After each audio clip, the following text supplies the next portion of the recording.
En ouvrant les yeux, je suis revenu en 58, allongé sur un canne en terre, brûlant de fièvre, presque mort. Ma belle-mère crie de l'autre côté de la porte, « Meurs donc, c'est du cinéma ». Je n'ai même pas la force d'appeler à l'aide. Le corps d'origine est mort comme ça, traîné vivant. Heureusement, j'ai traversé avec un espace d'un mu de terre. Les autres mâchent du pain de maïs, moi je vole du porc braisé. Mais cette belle-mère, je ne peux plus la supporter un jour de plus. J'ouvre les yeux sur le canne en terre, j'ai mal partout comme si j'avais été écrasé, sans aucune force. Un calendrier à page retournante est cloué au mur, le 10 septembre 58. Je suis stupéfait. Une seconde avant, j'étais en 2024, en train de répondre aux appels vidéo de ma mère qui me pousse à me marier. J'ai plus de 30 ans, un étudiant sorti de la campagne. La maison achetée en dépensant les économies funéraires de mes parents a perdu 30% de sa valeur, et mon emploi peut être supprimé à tout moment. Avec ces conditions, où trouver un partenaire? La seule chance est que l'appartement sur plan n'a pas été abandonné. Le week-end, je suis allé me détendre au marché d'antiquités, j'ai acheté quelques petits objets, dont une plaque de jade que j'aime particulièrement. De retour, je l'ai caressée tout en faisant des heures sup, puis j'ai eu un noir devant les yeux, et me voilà. Je baisse la tête pour me regarder. Maillot de corps blanc avec des patchs superposés, shorts noirs, bras et jambes fins comme des tiges de bambou, côtes clairement visibles. Toucher les cheveux, tout est en sueur froide, des mèches collées au cuir chevelu. 1958, le début de ces 3 années, encore à la campagne, un départ catastrophique. Soudain une voix de l'extérieur de la porte, « Mère de l'enfant, l'aîné a de la fièvre depuis 3 jours. Le médecin du village dit qu'il faut l'emmener à l'hôpital de la ville, sinon il va mourir. Qu'est-ce que t'en penses? Qu'il crève. » Une voix féroce de femme éclata. Je lui donne à manger et à boire tous les jours, un peu de pluie et il me fait ce cinéma? C'est du chiquet, il ne veut pas aller au travail. Une famille de fainéants. Allez, vite au travail. Les pas s'éloignent. Je voulais crier à l'aide, mais ma gorge était comme bouchée, je n'arrivais pas à émettre un seul mot. Je suis resté allongé sur le canne toute la journée, regardant le soleil se lever puis se coucher, mon corps devenant de plus en plus chaud, ma conscience s'embrouillant par moments. À la nuit tombée, une petite fille maigre, portant un panier sur le dos, poussa la porte et entra. Elle paraissait tout au plus 10 ans, avec une natte qui lui tombait jusqu'à la taille. « Grand frère, tu vas mieux? Tu peux manger aujourd'hui ?» Je rassemblai toutes mes forces pour prononcer 2 mots, de l'eau. Elle courut rapidement chercher un bol d'eau que je bus goulûment, ma gorge put enfin revivre. « Ne te dépêche pas, j'ai quelques questions à te poser. » D'une voix rauque, je demandai, « Pourquoi ne m'emmène-t-on pas à l'hôpital ?» Ma petite sœur murmura, « Maman trouve que ça coûte trop cher, elle dit qu'il suffit de tenir le coup, de transpirer un bon coup, et ça passera. » C'est une belle-mère, n'est-ce pas? Oui, c'est une belle-mère. L'affaire est claire, le corps d'origine a été traîné à mort par cette belle-mère. La sœur s'appelle Xiao Mei, elle a 13 ans. Toutes les tâches de la maison, comme faire la cuisine et la vaisselle, lui incombent. Le corps d'origine s'appelle Xiao Ego, le même nom et prénom que moi, il a 16 ans. Il a 2 petites sœurs et 2 petits frères. La grande sœur Mei et le deuxième frère Weijin sont nés de la mère biologique, la deuxième sœur Liangxin est venue avec la belle-mère, le troisième frère Qigon est né plus tard de la belle-mère et du père. La belle-mère Wang Tiewa est connue pour être une vraie mégère, elle frappe et gronde les 4 premiers enfants sans raison, mais elle traite le plus jeune comme un trésor. Mon père Xiao Pingle, lui, est trop docile, il n'ose même pas dire un mot. Mei est allée à la cuisine chercher un bol de bouillie fumante, d'un jaune doré, elle m'a pressé de boire vite, pour que la belle-mère ne voie pas. J'étais affamé, j'ai porté le bol à ma bouche et j'ai bu, la première gorgée m'a presque fait vomir, la bouillie irritait la gorge, comme boire de la sueur de bois. Quelle bouillie c'est? De la bouillie de maïs? J'ai spécialement pris la plus épaisse du fond du pot pour toi, grand frère, bois vite, si maman voit ça, on est mort. J'ai compris, ils ont aussi moulu les épis de maïs avec, mais le corps avait vraiment besoin d'énergie, j'ai serré les dents et j'ai fini de boire. Mei a rangé les bols et est sorti. Dans la cour, la belle-mère a encore poussé son cri de lion, « Petite garce, où es-tu passée? Apporte vite le riz, ta mère crève de faim. » Je suis allongé seul sur le cagne, mon esprit tourne à toute vitesse. D'abord, il faut soigner la fièvre. Ces symptômes ressemblent à une pneumonie. Sans traitement, on peut vraiment en mourir. Ensuite, cette belle-mère est un gros problème. Si je reste dans cette maison, elle finira par me tuer. Enfin, 1958. Je sais trop bien à quel point les années à venir seront difficiles. Survivre, c'est le seul objectif. J'essaie de bouger mon corps et découvre une légère marque rectangulaire sur le dos de ma main gauche, de la même taille que la plaquette de jade. Je lève ma main vers la lumière pour l'examiner attentivement. Est-ce que c'est cette chose qui m'a amené ici? Sésame, ouvre-toi. Système, grand-père, j'ai crié doucement pendant un long moment, sans aucune réaction. Pris d'une idée soudaine. J'ai frappé mon front avec le dos de ma main.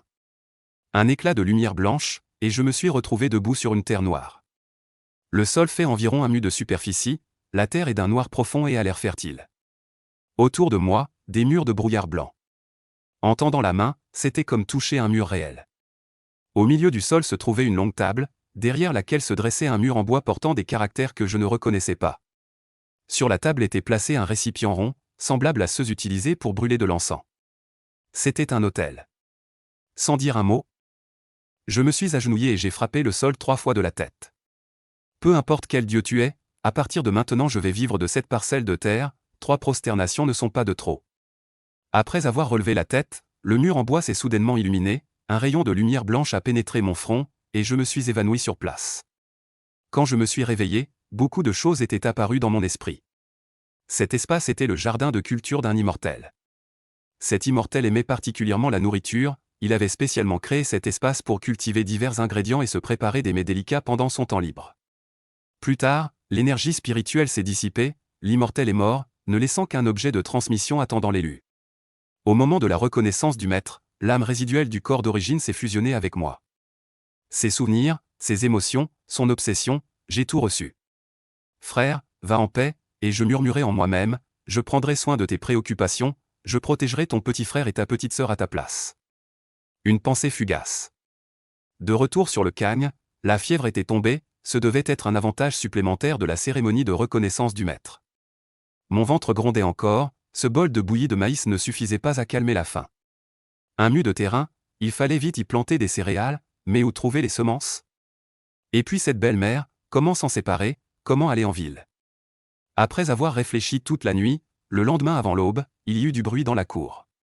Mon deuxième frère, Xiao Weijin, un garçon de 10 ans à la grosse tête et au corps menu, s'habilla précipitamment et courut dehors. Grand frère, je vais vite manger. La règle de notre mère, si tu n'es pas là au moment du repas, tu n'auras rien, tu auras faim. Ta grande sœur a du temps gardé. Rendors-toi un peu. Sans attendre ma réponse, il avait déjà disparu en courant. Je me levai lentement du Cagne, m'étirai les membres. La fièvre était tombée, mais j'étais encore faible, bien mieux qu'hier cependant. En sortant de la maison, il y avait une table de pierre dans la cour. Ma belle-mère Wang Tiewa était en train de distribuer la nourriture avec un bol à tout le monde. En me voyant, elle se mit tout de suite à crier. Est-ce que je n'ai pas dit que quand le repas est servi, si les gens ne sont pas là, ils n'ont pas à manger? Ce bol, Lao en mangera la moitié, ton père mangera l'autre moitié, pour que Xiao Ego retienne la leçon. La sœur aînée Onmei avait les larmes aux yeux, maman, c'est pour le frère aîné, il est malade, ces derniers jours on lui a gardé son repas et on le lui a apporté. Regarde-le, est-ce qu'il a l'air malade? Wang Tiewa m'a pointé du doigt et s'est mise à m'insulter, il peut déjà sortir et se déplacer, et il fait encore le mort. Demain, va travailler. 3 jours de retard, 15 points de travail.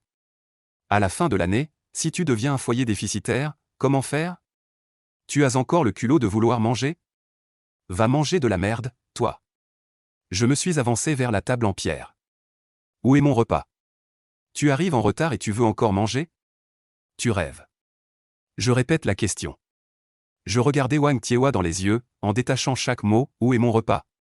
Elle a attrapé un balai pour me frapper. Mon père s'est dépêché de l'arrêter, l'enfant vient juste de guérir, il doit manger un peu. Wego, prends mon bol. Je ne veux pas du tien. J'ai repoussé le bol qu'il me tendait. Fixant Wang Tiewa intensément, pourquoi ne m'as-tu pas emmené à l'hôpital? Aller-retour 60 centimes, consultation 30, examen 70, médicaments au maximum 1 yuan. En tout, 2 yuan 60 centimes. Me laisser seul à la maison à encaisser, si je meurs, qu'est-ce qu'on fait? Je te demande, si je meurs, qu'est-ce qu'on fait? Ça te fera une bouche de moins à nourrir pour ton petit-fils. Les voisins, alertés par le bruit, se sont rassemblés autour. J'ai décidé de tout balancer. Regarde la grande sœur, ses lèvres sont encore rouges. Regarde la deuxième sœur, la marque de sang sur sa main est encore là. Le petit cinquième est dodu et blanc, nous 4 sommes l'un plus maigre que l'autre. Même ta propre fille que tu as amenée, tu la traites ainsi. Es-tu encore un être humain? Wang Tiewa, comme une folle, a voulu se jeter sur moi, ingrat. Moi, Wang Tiewa, je me donne tant de mal pour cette famille tous les jours, pour élever une créature comme toi. Si t'as du cran, sépare-toi et vis seul. Aujourd'hui même, fous le camp d'ici. Bien. Je me suis tourné vers Tietou dans la foule et j'ai dit, va chercher ton père. Et appelle aussi mon grand-père. Aujourd'hui, on rédige l'acte de séparation. Tietou s'appelle en réalité Xiao Wedong, on a grandi ensemble. Il est parti en courant. Mon père s'est énervé, quel cirque. Tu n'as même pas fondé de famille, pourquoi parler de séparation? Va vite t'excuser auprès de ta mère. Elle n'est pas ma mère, et je dis froidement. Ma vraie mère est morte depuis longtemps. Grand-père Xiao Tianyu et le chef du village Xiao Gonglin sont rapidement arrivés. Grand-père a fait entrer tout le monde dans la salle principale, a fermé la porte et a dit, tous les jours, que des bêtises. Grand-père a réprimandé mon père, tu n'arrives même pas à t'occuper de ta famille, tu fais rire les étrangers. Tu as du courage? Wang Tiewa a pris la parole la première, père, c'est ce morveux qui cause des problèmes. Il veut se séparer de la famille, dépêchez-vous de le chasser. Voyons combien de jours il peut survivre, il reviendra en pleurant dans 2 jours. Grand-père m'a regardé, Uego, à toi de parler. Je me tenais à la porte, regardant toute cette pièce de monde.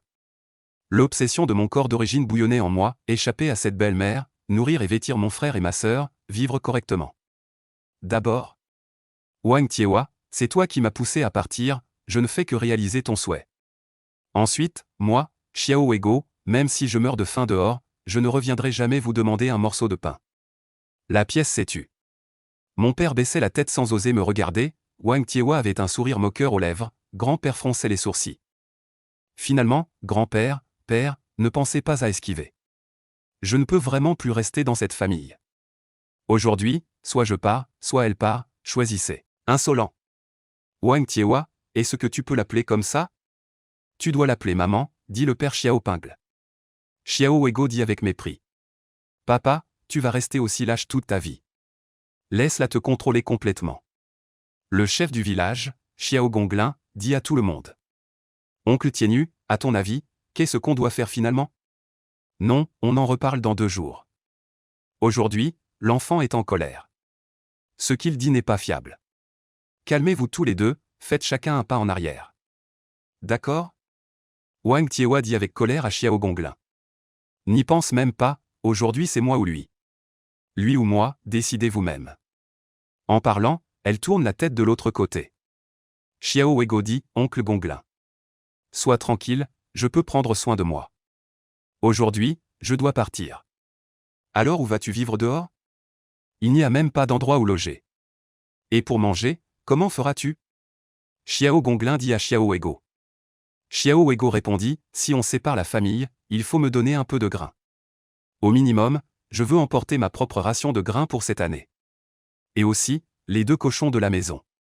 Les 2 poules, et les petites choses. On verra comment m'en donner un peu. Tu rêves, même les cochons et les poules. Te laisser emporter les vêtements que tu portes. C'est déjà généreux de ma part, dit Wang Tiewa. À ce moment-là, Xiao Tianyu regarda autour de lui. Dit, arrêtez de vous disputer. Laissez d'abord Wego sortir pour trouver un endroit où loger. On est encore dans la même pièce. Demain, ça va encore faire des histoires. Prépare les rations. Emporte-les quand tu partiras tout à l'heure. Et tes propres vêtements aussi. Le reste, on verra après que tu aies fondé ta famille. C'est décidé. Wego, tu prends le grain et les vêtements tout à l'heure. Viens d'abord vivre avec moi dans la vieille maison. Je vais libérer la chambre de l'Ouest. À l'avenir, tu vivras avec ton grand-père et ta grand-mère. D'accord, grand-père. Oncle Gonglin, aide-nous à rédiger un acte de séparation familiale. Nous allons le signer. Xiao Wego répondit, et Xiao Tianyu jura immédiatement. Écrire quoi? Des documents? Je te vois plutôt comme un document. Si tu veux un document, attends d'être marié. Aujourd'hui, Gonglin, tu nous as vu nous ridiculiser. Rentre d'abord, dit Xiao Gonglin en se levant à Xiao Tianyu. Pas de problème, alors oncle Tianyu. Je rentre d'abord. Wego, n'oublie pas de venir jouer avec mon Wedong. En disant cela, il sortit de la salle principale. Xiao Tianyu donna immédiatement une tape à l'arrière de la tête de Xiao Pingle, disant, à l'avenir, tiens bien ta femme. Si tu causes encore des ennuis, je vous frapperai tous les deux. Après avoir dit cela, il jeta un coup d'œil à Wang Tiehua. Vite, remplis les céréales pour Wego. Tout à l'heure, tu viendras avec moi à l'ancienne demeure. À ce moment, Xiao Wego retourna dans sa chambre pour récupérer ses vêtements de mémoire. En fait, il n'y en avait pas beaucoup. En dehors de ceux qu'il portait, il n'y avait qu'une seule tenue légère pleine de pièces, ainsi qu'une veste ouatée et un pantalon ouaté. Une paire de chaussures en tissu, de couleur noire ou grise. Xiao Weijin, le petit bonhomme, s'approcha discrètement de Xiao Wego et dit à voix basse, « Grand frère, tu pars vraiment? Si tu pars, que ferons-nous? Est-ce que tu ne peux pas rester ?» dit Xiao Wego en caressant la tête de Xiao Weijin. « Ne t'inquiète pas, je vais chez grand-père et grand-mère. Tu peux venir me voir quand tu veux. Sois sage à la maison, ne fais pas comme moi. » Xiao Tianyu tenait un sac dans sa main gauche, qui contenait les prochaines provisions de Xiao Weijin. Et à vue d'œil, ce n'était pas beaucoup, car la récolte d'automne était très proche. Les provisions pouvaient tout juste tenir jusqu'à la récolte. Et encore, en ne buvant que de la bouillie chaque jour. C'était pareil dans chaque foyer. Xiao Wego prit aussi un paquet et suivit Xiao Tianyu en sortant de la cour, se dirigeant vers l'ancienne maison. Sur le chemin, les villageois montraient du doigt. Xiao Wego passa en revue ses diverses actions de la journée. Découvrir qu'il a globalement atteint ses attentes. Le plus important est d'être fondamentalement libéré du contrôle de sa belle-mère. Des paroles comme vivre séparément. Il faut forcer la belle-mère à les prononcer. Xiao Wego ne doit absolument pas les dire le premier. Comme maintenant, les villageois penseront que c'est la faute de la belle-mère. Et se considéreront comme les faibles. Si c'était lui qui avait proposé la séparation en premier. Ce serait de l'impiété filiale, dans les campagnes où la piété filiale est primordiale. Une fois qu'on considère quelqu'un comme impie, cette personne est pratiquement incapable d'avancer. Après tout, c'est une époque où un chef de village et un secrétaire du village peuvent prouver que vous ne pouvez même pas sortir du village. Le document de séparation n'a pas été signé. C'était aussi prévisible. Après tout, l'événement d'aujourd'hui était comme une farce. Le plus important est que Xiao Wego est trop jeune. Pas marié, ni logement indépendant. Quant à vivre avec les grands-parents, bien que cela semble limiter un peu la liberté, c'est aussi la meilleure solution dans cette situation. On ne peut pas vraiment rester au village. Dors dans un coin quelconque. Bien sûr, Xiao Wego le sait très bien. Il doit construire sa propre maison rapidement. Déménager dès que possible de la maison de ses grands-parents. Pour que la séparation de la famille devienne réalité au lieu d'un jeu. Sinon, un jour ou l'autre, la pression de l'opinion publique le forcera à retourner dans cette cour de clôture. Pendant qu'il réfléchissait à la situation, Xiao Wego suivit son grand-père Xiao Tianyu jusqu'à l'ancienne maison. En fait, l'ancienne maison n'était pas loin de la cour de clôture de Xiao Pingle. Seulement 200 mètres. C'était aussi une cour de clôture. Il y avait 2 huttes de chaume dans la cour, ainsi qu'une étable. Des bâtiments semi-enterrés comme la cuisine, les toilettes, etc. Il y avait aussi un plaque minier dans la cour, avec des branches et des feuilles luxuriantes, donnant une sensation très rafraîchissante. À ce moment-là, la grand-mère attendait déjà les deux à la porte. Grand-mère s'appelle Zhao Xuxian. C'est une petite vieille dame aux pieds bandés. Autrefois, elle était la fille d'un propriétaire terrien du village voisin. Puis, par un concours de circonstances, elle a épousé Xiao Tianyu, un paysan pauvre. Toute sa vie, elle a donné 3 fils à la famille Xiao. Et 3 filles. Grand-mère, en pleurant, s'approcha de Xiao Wego. Prenant la tête de Xiao Wego dans ses mains, elle dit : « Mon Wego, que tu as souffert. Je l'avais dit, cette femme, il ne fallait pas l'épouser. Il ne fallait pas, mais ton grand-père a insisté pour la prendre. Et voilà que vous, les 3 frères et sœurs, avez souffert. Mon cher petit-fils, désormais nous n'irons plus chez Wang Tiehua. Considère cet endroit comme ta maison, d'accord, mon chéri. Regarde comme mon Wego a faim. Cela me fend le cœur. Tu dois avoir faim, je vais te faire 2 œufs pochés tout de suite. Avec un peu de cassonade, pour adoucir ta bouche. » Xiao Wego s'empressa de dire à grand-mère. « Non, grand-mère, fais-moi juste un bol de bouillie de maïs. Pas besoin d'œufs, on les garde pour échanger des choses. » La campagne à cette époque. Peu importe les petits objets comme les aiguilles et le fil. Et la sauce de soja pour la nourriture. Le sel et autres articles de première nécessité. Étaient pour la plupart échangés contre des œufs. Fondamentalement, à la base, les œufs étaient comme une monnaie. Même les grands hommes ont fait le résumé, la banque du derrière de poulet. Ce repas, c'est pour accueillir mon petit-fils bien-aimé. Les œufs sont faits pour être mangés. En disant cela, il se dirigea vers la cuisine. Xiao Weigo mangeait l'œuf poché au sucre roux dans son bol. Il sentait que c'était la meilleure chose au monde. Un sentiment de satisfaction emplissait son cœur. Cela renforça encore plus les plans de Xiao Weigo pour cette époque. Sinon, il n'aurait plus qu'à avoir faim l'année prochaine. Weigo, la pièce ouest est presque rangée. Tu pourras t'allonger dans la pièce ouest dorénavant. Ta grand-mère et moi sommes dans l'autre pièce. Pendant cette période, tu mangeras aussi avec nous. Ne cuisine pas tout seul. Reste à la maison encore 2 jours pour bien te reposer. Quand tu seras complètement rétabli, tu pourras retourner au travail, ne te presse pas. Xiao Tianyu dit à Xiao Weigo. D'accord, grand-père. J'ai l'intention d'aller me laver à la rivière tout à l'heure. Et en profiter pour voir si je peux attraper du poisson. Fais attention en entrant dans l'eau, reste juste dans les bas-fonds près de la rive. Surtout, ne va pas dans les parties profondes. L'année dernière, le fils de l'oncle Deng, Gudan, s'est noyé. Xiao Tianyu dit avec inquiétude. Bon, je dois aller travailler. Toi et grand-mère, restez à la maison. Rangez d'abord un peu, installez-vous. Sur ces mots, Xiao Tianyu sort pour aller travailler. Xiao Weigo entre dans la chambre de l'ouest. Il découvre qu'un côté de la chambre est rempli de bric-à-brac. De l'autre côté, il y a un lit en bois pour une personne. Dessus, il y a une natte de paille. Xiao Weigo pose ses vêtements à porter sur le lit. Il prévient grand-mère. Puis il prit une serviette et une corde de chanvre. Et se dirigea directement vers la rivière. Cette rivière du village de Xiao s'appelle la rivière Xiaoku. Sinueuse, son débit n'est pas très important. Mais elle suffit à nourrir tous les villages riverains. L'eau potable et l'irrigation des champs du village en dépendent en grande partie. Ensuite, ce sont les puits qui fournissent les ressources en eau. Xiao Weigo arriva au bord de la rivière.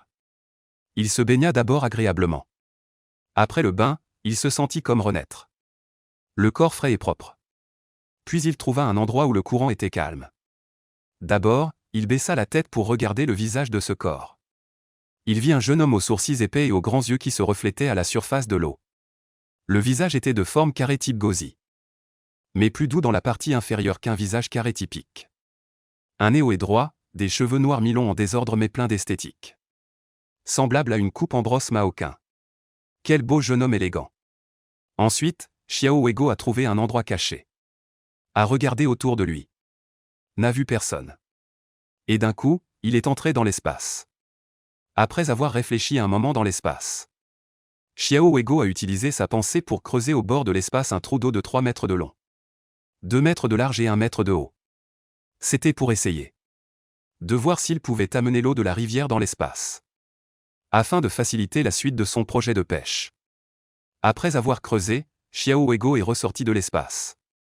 Est descendu dans la rivière, a utilisé sa pensée pour transporter l'eau de la rivière.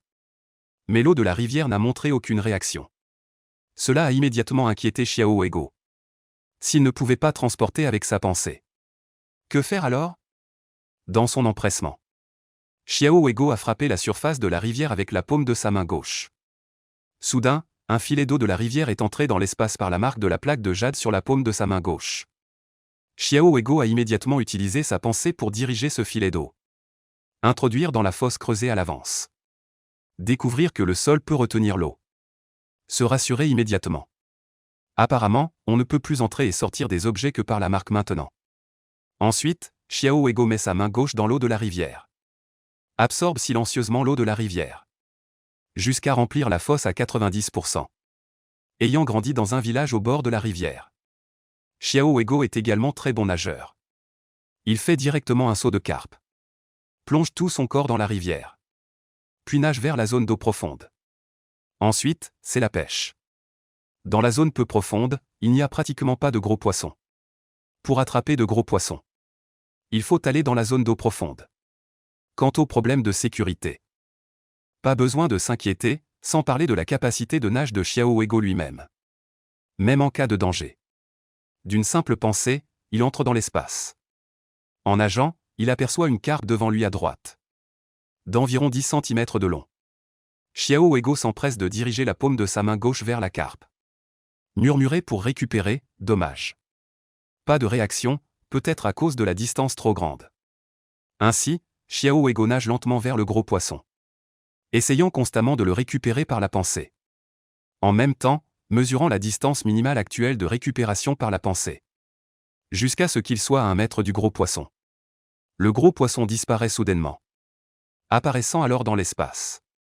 Xiao Ego s'empresse d'utiliser sa pensée pour contrôler le gros poisson et le faire tomber dans la mare. Seulement 1 mètre? Cette distance est un peu courte. J'espère qu'après l'expansion de l'espace, cette distance pourra augmenter, pensa Xiao Ego en lui-même. Ainsi, Xiao Ego nage sans cesse dans la zone profonde, attrapant uniquement les gros poissons, vers midi. Xiao Ego est déjà épuisé. Il se dépêche de monter sur la rive, s'allonge sur le sol, ferme les yeux, se fait bronzer au soleil, rétablit sa température corporelle, plonge sa pensée dans l'espace. Faisons le bilan de la récolte de ce matin. Il y a 28 gros poissons au total, dont 8 carpes, 12 carassins, 6 carpes de roseau, 2 poissons noirs, en plus de cela, et quelques petits poissons et crevettes. Quelle récolte abondante! Pour le déjeuner d'aujourd'hui, choisissons un poisson et mangeons-le. Ensuite, le reste des poissons. Cet après-midi, nous pouvons tous les vendre en cachette, alors que son corps retrouve sa température. Xiao Ego se lève et retourne au bord de la rivière. Il ramasse quelques grandes lentilles d'eau flottant sur la rivière et les jette dans la mare spatiale pour nourrir les poissons dans l'espace, pour éviter qu'ils ne maigrissent de faim. Ensuite, Xiao Ego transfère à nouveau un poisson noir de l'espace, passe une corde d'herbe à travers les branchies du poisson, le tient dans sa main et marche vers la maison. Pour le déjeuner de midi, ce poisson noir mesure environ 30 cm à vue d'œil. On estime qu'il pèse environ 4 gines. L'autre poisson noir dans l'espace est plus long que celui-ci, environ 40 cm. Les dents dans la bouche font frémir le cœur, tout en pensant à comment préparer ce poisson noir pour le déjeuner. Il rentre chez lui, en pensant qu'il doit trouver une raison pour sortir vendre du poisson dans l'après-midi. D'un mouvement de pensée, une grande carpe apparaît soudainement dans sa main vide et tombe par terre avec un bruit sec. Xiao Ego s'empresse de sortir une nouvelle corde de paille pour enfiler la carpe. Il rentre chez lui avec un poisson dans chaque main. Sur le chemin, il croise des villageois. Tous sont extrêmement surpris et envieux en voyant les poissons dans les mains de Wego. Wego a de la chance. Dans quel tronçon de la rivière as-tu attrapé ces 2 gros poissons? Ils doivent bien peser près de 5 kilos à eux deux, non? Un villageois dit à Xiao Ego. Xiao Ego répond, oncle. Ce n'est que de la chance de chien. Je les ai attrapés juste au sud du méandre de la rivière. Comment se fait-il que je n'ai pas cette chance? Non, je dois aller voir là-bas. L'oncle dit en se dirigeant vers l'endroit mentionné par Xiao Ego. Même s'il a de la chance, ça ne sert à rien. Parce que tous les gros poissons de cette zone ont été pêchés par Xiao Ego. Autant changer d'endroit. En parlant de qui appartiennent les ressources de la rivière. À cette époque, elles appartenaient forcément au collectif du village. Mais si vous les pêchez pour les manger vous-même, ou en vendre quelques-unes en cachette, en général, personne ne va en faire une affaire d'État. Bien sûr, il ne faut pas exagérer. Par exemple, pratiquer la pêche et la vente en gros. Ce n'est certainement pas autorisé. De plus, officiellement, les transactions privées sont absolument interdites. Seule la vente aux coopératives d'approvisionnement est autorisée. Sinon, cela relève de la spéculation et du trafic. Mais les agriculteurs peuvent échanger leur surplus avec d'autres. Et la quantité ne doit pas être trop importante. Donc, du troc. Au moment de vendre le poisson, il ne faut absolument pas dire qu'on vend du poisson, mais plutôt qu'on échange du poisson, bien sûr. Vendre à la coopérative d'approvisionnement et de vente est autorisé et activement encouragé par les autorités.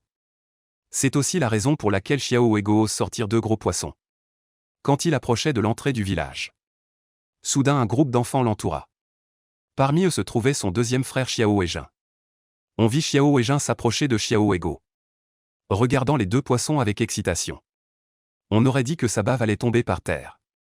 Frère, ces 2 poissons sont vraiment grands. Est-ce qu'on peut les manger?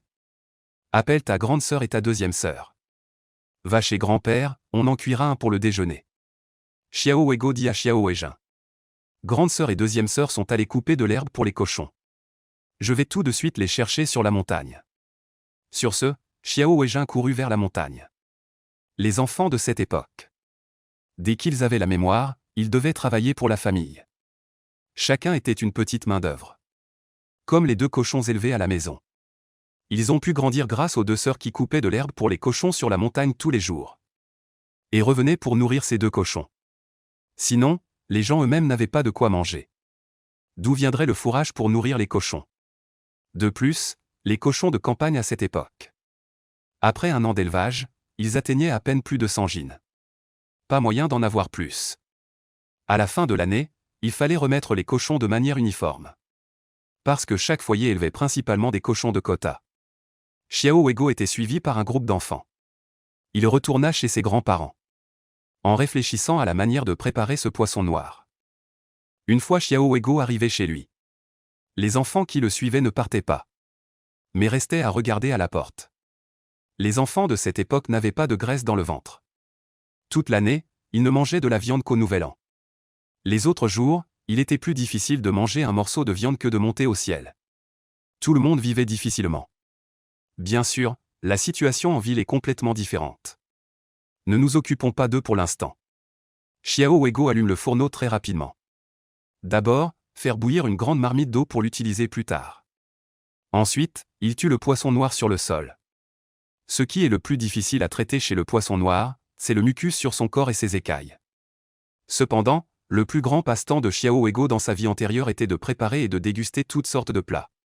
Il connaît les astuces pour traiter et préparer toutes sortes d'ingrédients. D'abord, il faut traiter le mucus du poisson noir. Utilisez de l'eau tiède à environ 80 degrés. Ébouillantez la peau du poisson noir. Ensuite, le mucus peut être nettoyé.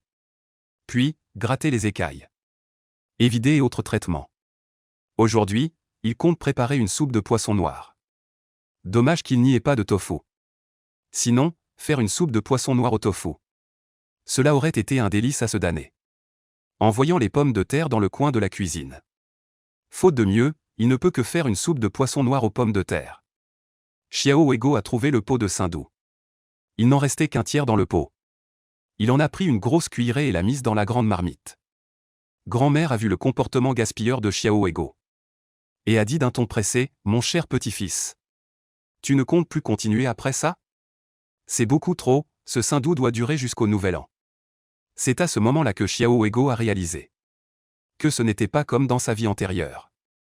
À l'époque où l'huile coulait comme de l'eau. Désolé, grand-mère. Je ferai attention la prochaine fois. Pour faire une soupe de poisson noir avec un effet blanc laiteux. Le premier point est de bien faire frire les morceaux de poisson. Les faire frire jusqu'à ce qu'ils soient légèrement dorés des deux côtés. Puis ajouter les morceaux de gingembre pour libérer l'arôme. Ensuite, verser directement de l'eau bouillante dans la marmite. Ajouter du bois de chauffage et faire mijoter à feu vif. Laissez le poisson et l'eau se fondre parfaitement dans la marmite. Peu à peu, la soupe devient d'un blanc laiteux. Ensuite, coupez les pommes de terre en morceaux. Jetez-les dedans, continuez à mijoter à feu moyen. Jusqu'à ce que les pommes de terre soient cuites, enfin. Ajoutez du sel pour assaisonner avant de retirer du feu. Une soupe de poisson noir parfumée et appétissante est prête. D'une couleur blanche épaisse, elle est déjà appétissante à regarder. SSS, grand frère, que ça sent bon. Dit Xiao Weijin, debout près de la marmite. Xiao Hongmei et Xiao Liangxin sont aussi revenus pendant la cuisson. Faites-les entrer dans la salle principale. Asseyez-vous bien avec grand-mère. Attendez de manger. À ce moment-là, Xiao Weijin voit les enfants encore dans la cour. Il appelle immédiatement Xiao Hongmei. Xiao Liangxin s'approche et dit. Hongmei, Liangxin, vous deux, prenez ce bol de soupe de poisson. Prenez un bol et faites en boire un bol à chacun. Il y a pas mal de soupe de poisson mijotée. D'accord, mon frère. Liangxin, prends les bols et la cuillère. Xiao Hongmei répondit. Tiens, Taro, bois d'abord. Xiao Hongmei appela un petit garçon dans la foule. Un bol chacun, ne vous disputez pas.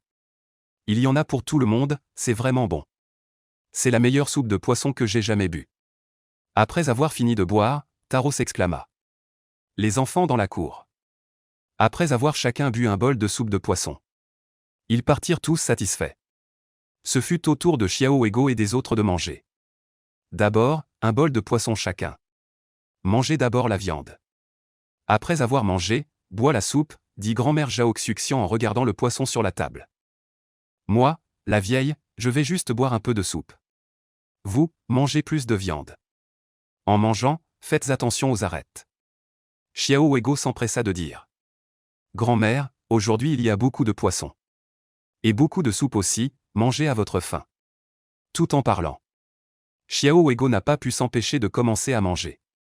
C'est délicieux, c'est le meilleur poisson que j'ai jamais mangé.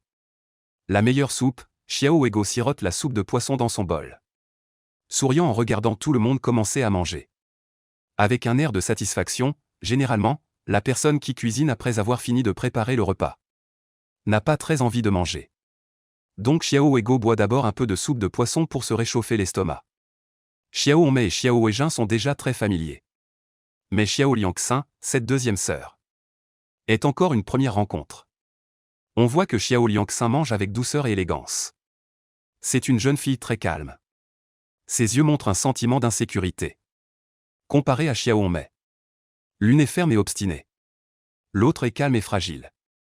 Liangxin, mange vite. Regarde, Weijin en est déjà à son 3e morceau de viande. Toi, tu n'as même pas encore fini le premier. Xiao Ego dit à Xiao Liangxin. Xiao Liangxin répondit avec un peu de prudence. D'accord, grand frère. La vitesse de manger s'accéléra un peu. Xiao Ego ne s'occupa pas des autres. Il mangea sa propre portion tranquillement. Le goût était correct, ce serait parfait si on remplaçait les pommes de terre par du tofu.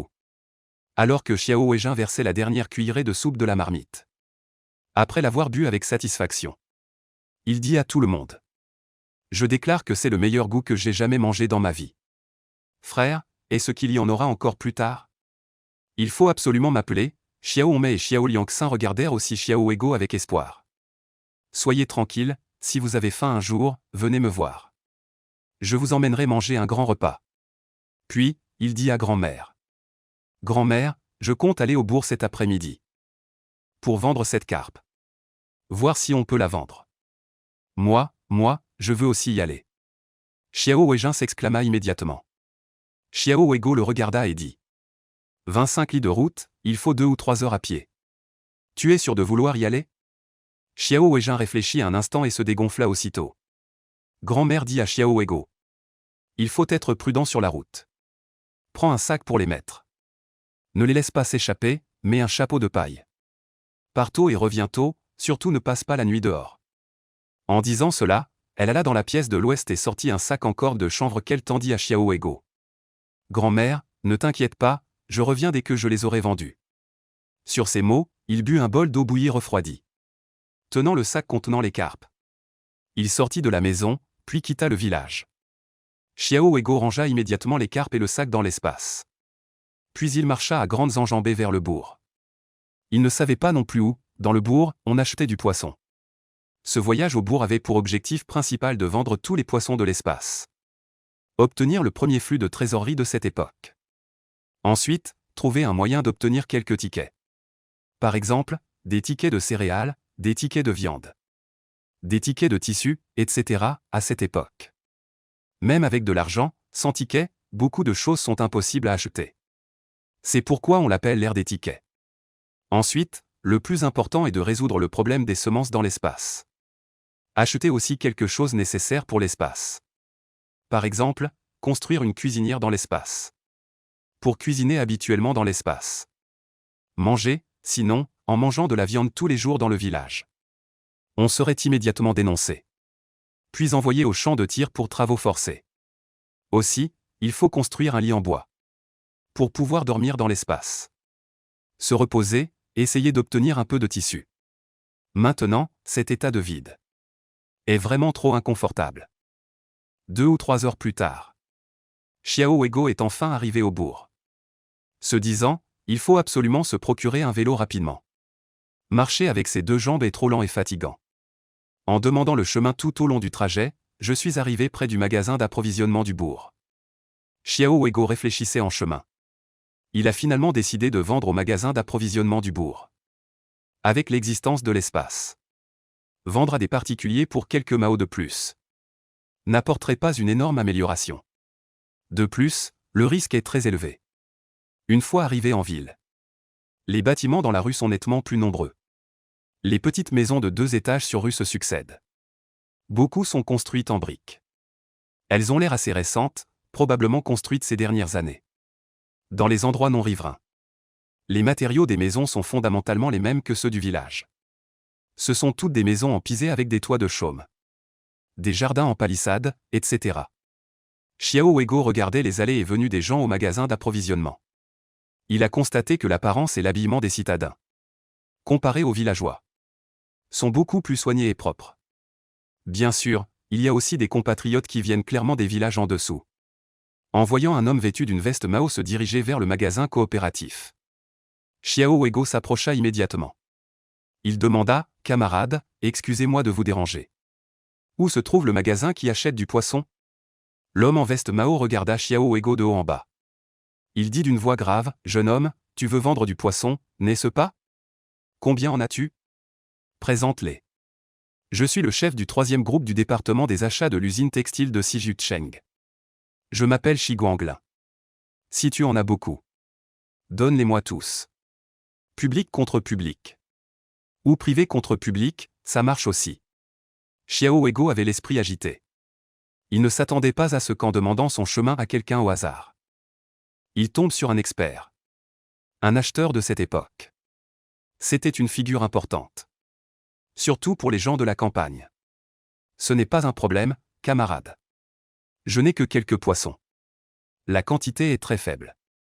La prochaine fois que j'en aurai plus, je viendrai te voir, camarade. Xiao Weigo réfléchit un instant et répondit.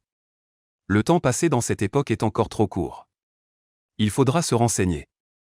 Le département d'approvisionnement de l'usine de la ville de Siju. Achat direct d'articles privés ruraux. Ce genre de situation est-il risqué ou non? D'accord, petit frère, si tu as de bonnes choses, n'hésite pas à venir me voir, je te garantis que tu seras satisfait. Shi Guanglin avait aussi l'idée d'essayer sans savoir si ça marcherait. La poissonnerie se trouve dans la petite maison à droite du magasin d'approvisionnement. Là-bas, en disant cela, il indiqua une direction à Xiao Weigo. Xiao Weigo s'approcha de la porte de la petite maison. En regardant à l'intérieur, il vit des bassines de toute taille. Dans les bassines, divers poissons nageaient. Un homme d'âge moyen un peu gros, portant un tablier en cuir, chaussé de bottes en cuir, debout devant une table, en train de préparer une carpe herbivore. « Jeune homme, tu veux acheter ou vendre du poisson ?» L'homme d'âge moyen, voyant Xiao Weigo regarder à l'intérieur, demanda. Xiao Weigo répondit. « Oncle, je vends du poisson. Quel est le prix d'achat actuel du poisson? Un Mao 2 par gine, on achète au poids. Peu importe la taille du poisson. Et aussi, ne prends pas les trop petits. Ils ne valent même pas la peine. » D'accord, oncle, attends-moi. Je vais apporter le poisson tout de suite. Après avoir entendu le prix, Xiao Weigo a répondu joyeusement. Avant de venir, il pensait que ce serait environ un Mao par gine, sans s'attendre à ce que ce soit bien plus que prévu. Il réfléchissait s'il devait vendre tout le poisson de son espace. Mais le manque de contenant était un gros problème. Il n'avait pris qu'un sac en toile de jute. En pensant au problème du contenant, Xiao Weigo a sorti la grosse carpe qu'il avait préparée dans son espace. Puis il est retourné au stand d'achat de poissons de la coopérative. « Oncle, j'ai beaucoup de poissons à vendre. Mais je n'ai rien pour le transporter. Pourrais-tu me donner quelques sacs? Je reviens tout à l'heure. » En disant cela, il a soulevé la carpe qu'il tenait. En continuant, « Je vais d'abord mettre ce poisson ici. Je reviens tout de suite, monsieur le poissonnier. Il s'appelle Udayu. » Il pensait aussi dans son esprit. Combien de poissons ce jeune homme pourrait-il avoir? Levant la tête, il répondit, « D'accord. » En disant cela, il se retourna et ramassa quelques sacs. Il les tendit à Xiao Weigo, qui prit les sacs empruntés. Il se dirigea vers un endroit un peu isolé hors du bourg, espérant trouver un lieu plus sûr et discret. Ensuite, il sortirait le poisson. Il marcha pendant quelques minutes. Il découvrit un petit bois. Regardant à gauche et à droite, il n'y avait personne. Il entra directement dans l'espace. Puis il sortit tous les poissons de la mare. Il les mit dans les sacs, car les poissons étaient encore frais. Voyant que chaque sac bougeait beaucoup, il retourna dans le petit bois. Il déposa les sacs un par un sur le sol. Xiao Weigo fut à nouveau désemparé. Autant de poissons, 4 sacs remplis. Comment vais-je porter ça? Pourquoi est-ce si difficile de vendre du poisson? Finalement, Xiao Weigo a remballé le poisson. Il est sorti du petit bois pour voir s'il pouvait trouver un véhicule ou un moyen de transport. Peu après être sorti, il a vu un conducteur de triporteur se reposer à l'ombre. Xiao Weigo s'est immédiatement approché pour demander. « Grand frère, combien coûte le transport de marchandises? Combien de marchandises transportez-vous et où allez-vous » Le conducteur a répondu, juste dans le petit bois devant.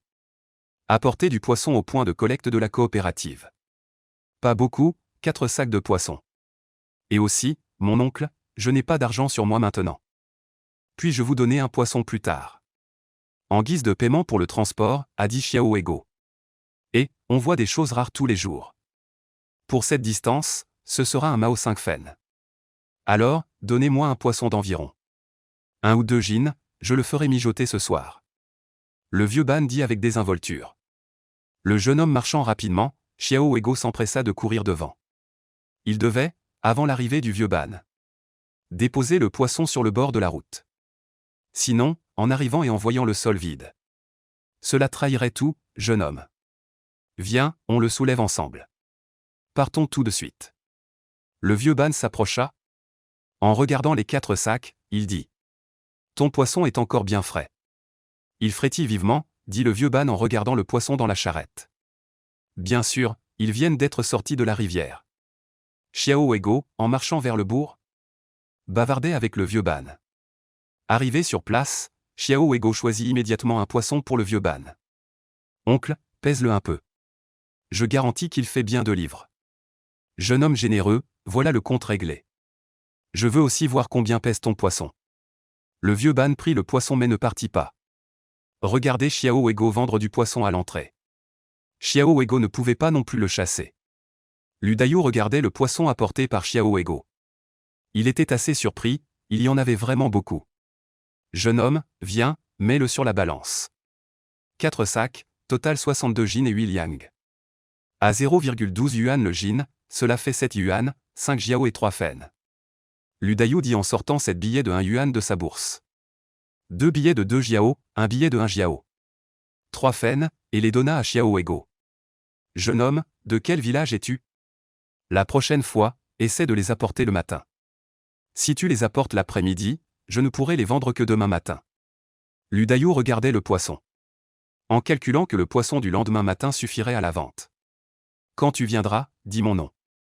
Lu Dayou, je te garantis que ta balance sera juste. D'accord, oncle Lu, s'il y en a encore. La prochaine fois, j'essaierai de les apporter le matin. Je suis du village voisin. Au revoir, oncle Lu, à dans quelques jours. Xiao Weigo prit l'argent, se retourna et prit congé en disant. Regardant Xiao Weigo sortir par la porte. Lu Dayou compta alors 3 mao et 6 fen dans la bourse. Et les mit dans sa propre poche. Pas étonnant qu'il soit si gros. À la porte, Bani regarda avec envie l'argent dans les mains de Xiao Weigo. Lui dit en prenant congé, jeune homme. La prochaine fois que je voudrai du poisson, je viendrai aussi échanger avec toi, d'accord? D'accord, mon oncle, la prochaine fois je ferai appel à toi pour le transport. Xiao Weigo dit en faisant signe à Bani. Xiao Weigo eut enfin l'énergie d'observer attentivement l'argent dans sa main. C'était le premier argent qu'il avait gagné de ses propres mains à cette époque. Très précieux, il vit que les billets de 1 yuan n'étaient pas tous identiques. Il y en avait des rouges et des noirs. Le point commun était que le motif était la porte de Tiananmen. La couleur du billet de 2 jiao était vert clair. Le motif dessus était un train. Le motif du billet de 1 jiao était un tracteur. La couleur était brune, les 3 fen étaient composés d'un billet de 2 fen. Et d'un billet de 1 fen. Le motif de 2 points est un grand avion. 1 point est une grande voiture.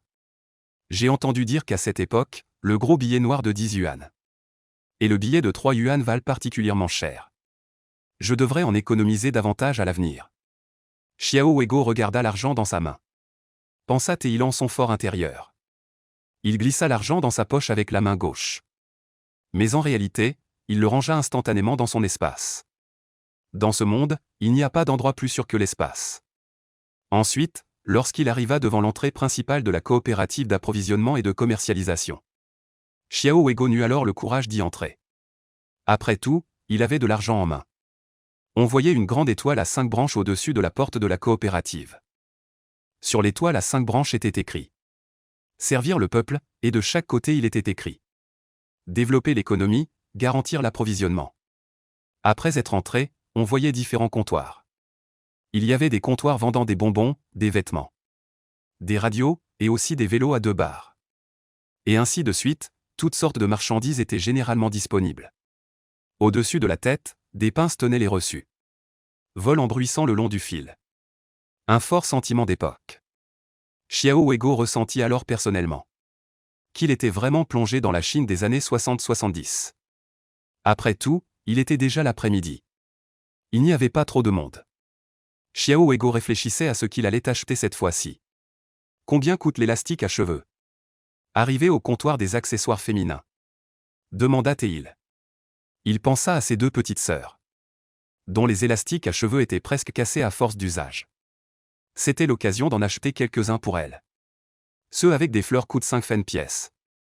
Ceux sans fleurs coûtent 3 fens pièce, dit froidement une jeune femme derrière le comptoir. La coopérative d'approvisionnement et de vente de cette époque était un géant absolu. Ceux qui y travaillaient avaient une telle supériorité qu'on pouvait sentir leur arrogance même à 10 mètres de distance. De plus, les vendeurs faisaient partie des 8 grands métiers. Un dicton populaire disait « Stéthoscope, volant. Couteau de boucher, vendeur ». On voit le statut des vendeurs dans les coopératives d'approvisionnement et de commercialisation. Donnez-moi 400 motifs. Donnez-moi 2 avec motif. En disant cela, il tendit 2 Mao 2 au vendeur. Ensuite, Xiao Weigo acheta encore un jean de bonbons sans ticket du Golian-yi. 6 Mao 5 le jean, des biscuits de pêche sans ticket. 5 Mao 4 le jean, vraiment il n'avait aucun type de ticket de rationnement. Beaucoup de choses étaient impossibles à acheter. Pensant qu'il faudrait cuisiner plus tard dans l'espace, il acheta encore 2 jeans de sel. Un jean à 1 Mao 5 fens. Un jean de sauce de soja à 1 Mao. Un jean de vinaigre à 1 Mao 1. 5 boîtes d'allumettes à 1 Mao. Petit poêle en fer à 2 yuan, bol et baguette à 3 Mao. Épices comme l'anis étoilé, la cannelle, les feuilles de laurier, 1 yuan le jean. En tout, cela coûta 5 yuan 3 Mao 2. Sans calculer, on ne le sait pas en calculant, on est choqué. L'argent de la vente du poisson s'est directement réduit de plus de la moitié. Il ne reste plus que 2 yuan 2 Mao. Xiao Weigo a mis de côté son envie de faire d'autres achats. Il restait de l'argent pour acheter la chose la plus importante dans l'espace, les semences. Planter les cultures un jour plus tôt. C'est récolter un jour plus tôt. C'était une priorité absolue pour sa survie au cours des 3 prochaines années. Il était impossible d'acheter des semences dans une coopérative d'approvisionnement. À cette époque, il existait une institution spécialisée, appelée Station d'amélioration des semences animales et végétales, qui venait d'être créée très récemment, fusionnant l'ancienne station d'élevage et la station de vulgarisation agricole. Un lieu pour aider les paysans dans la production et la vulgarisation des techniques d'élevage. Heureusement, la suite s'est déroulée sans encombre. Xiao Weigo a acheté les semences qu'il voulait à la station, comprenant des semences de blé pour 3 fens de terre, du riz pour 2 fens, du maïs pour 2 fens, des patates douces pour 1 fen, et divers légumes pour 1 fen. Il restait 1 fen de terre. Xiao Weigo prévoyait de la cloisonner avec du bambou en plusieurs enclos, pour y élever quelques animaux. Comme des poules, des canards, il ne pouvait pas survivre uniquement avec des céréales. Il faut absolument manger de la viande. Xiao Weigo n'avait plus que 6 Mao sur lui à la fin. Aujourd'hui, la récolte est abondante. Xiao Weigo se dirige vers le village. Il faut encore 3 heures de marche pour rentrer. Il essaie d'arriver chez lui avant la tombée de la nuit. À peine sorti de la ville, Xiao Weigo entre dans un petit bois. Voyant qu'il n'y a personne autour, il entre résolument dans l'espace. Il commence ses premiers travaux de construction. D'abord, il plante le blé, le riz et le maïs par la pensée. Ensuite, il divise les patates douces en plusieurs tubercules par la pensée. Puis il les plante ainsi. À part la parcelle d'un dixième de mu où se trouve la mare d'eau, elle est vide. Les 9 autres dixièmes de mu sont plantés de cultures. Quant au riz, à cette époque, dans la banlieue de Siju, il y en avait, car une si grande ville a besoin de répondre à divers besoins à proximité. Donc on exigeait la culture. Xiao Wego arrose les cultures avec l'eau de la rivière de la mare. Un phénomène étrange s'est produit. Ces terres n'absorbent pas l'eau de la rivière. Au contraire, elles la repoussent. Qu'est-ce qui se passe? Xiao Wego s'inquiéta. Comment les récoltes peuvent-elles pousser sans eau? Dans les informations reçues, il était aussi nécessaire d'arroser avec l'eau du puits de l'espace. Mais pour l'instant, le puits de l'espace n'est pas encore apparu, n'est-ce pas? Xiao Wego décida de rassembler à nouveau l'eau de la rivière dans le trou. Il continuera à pêcher plus tard. Quant aux récoltes, on observe encore un peu avant de décider. C'était déjà presque le crépuscule.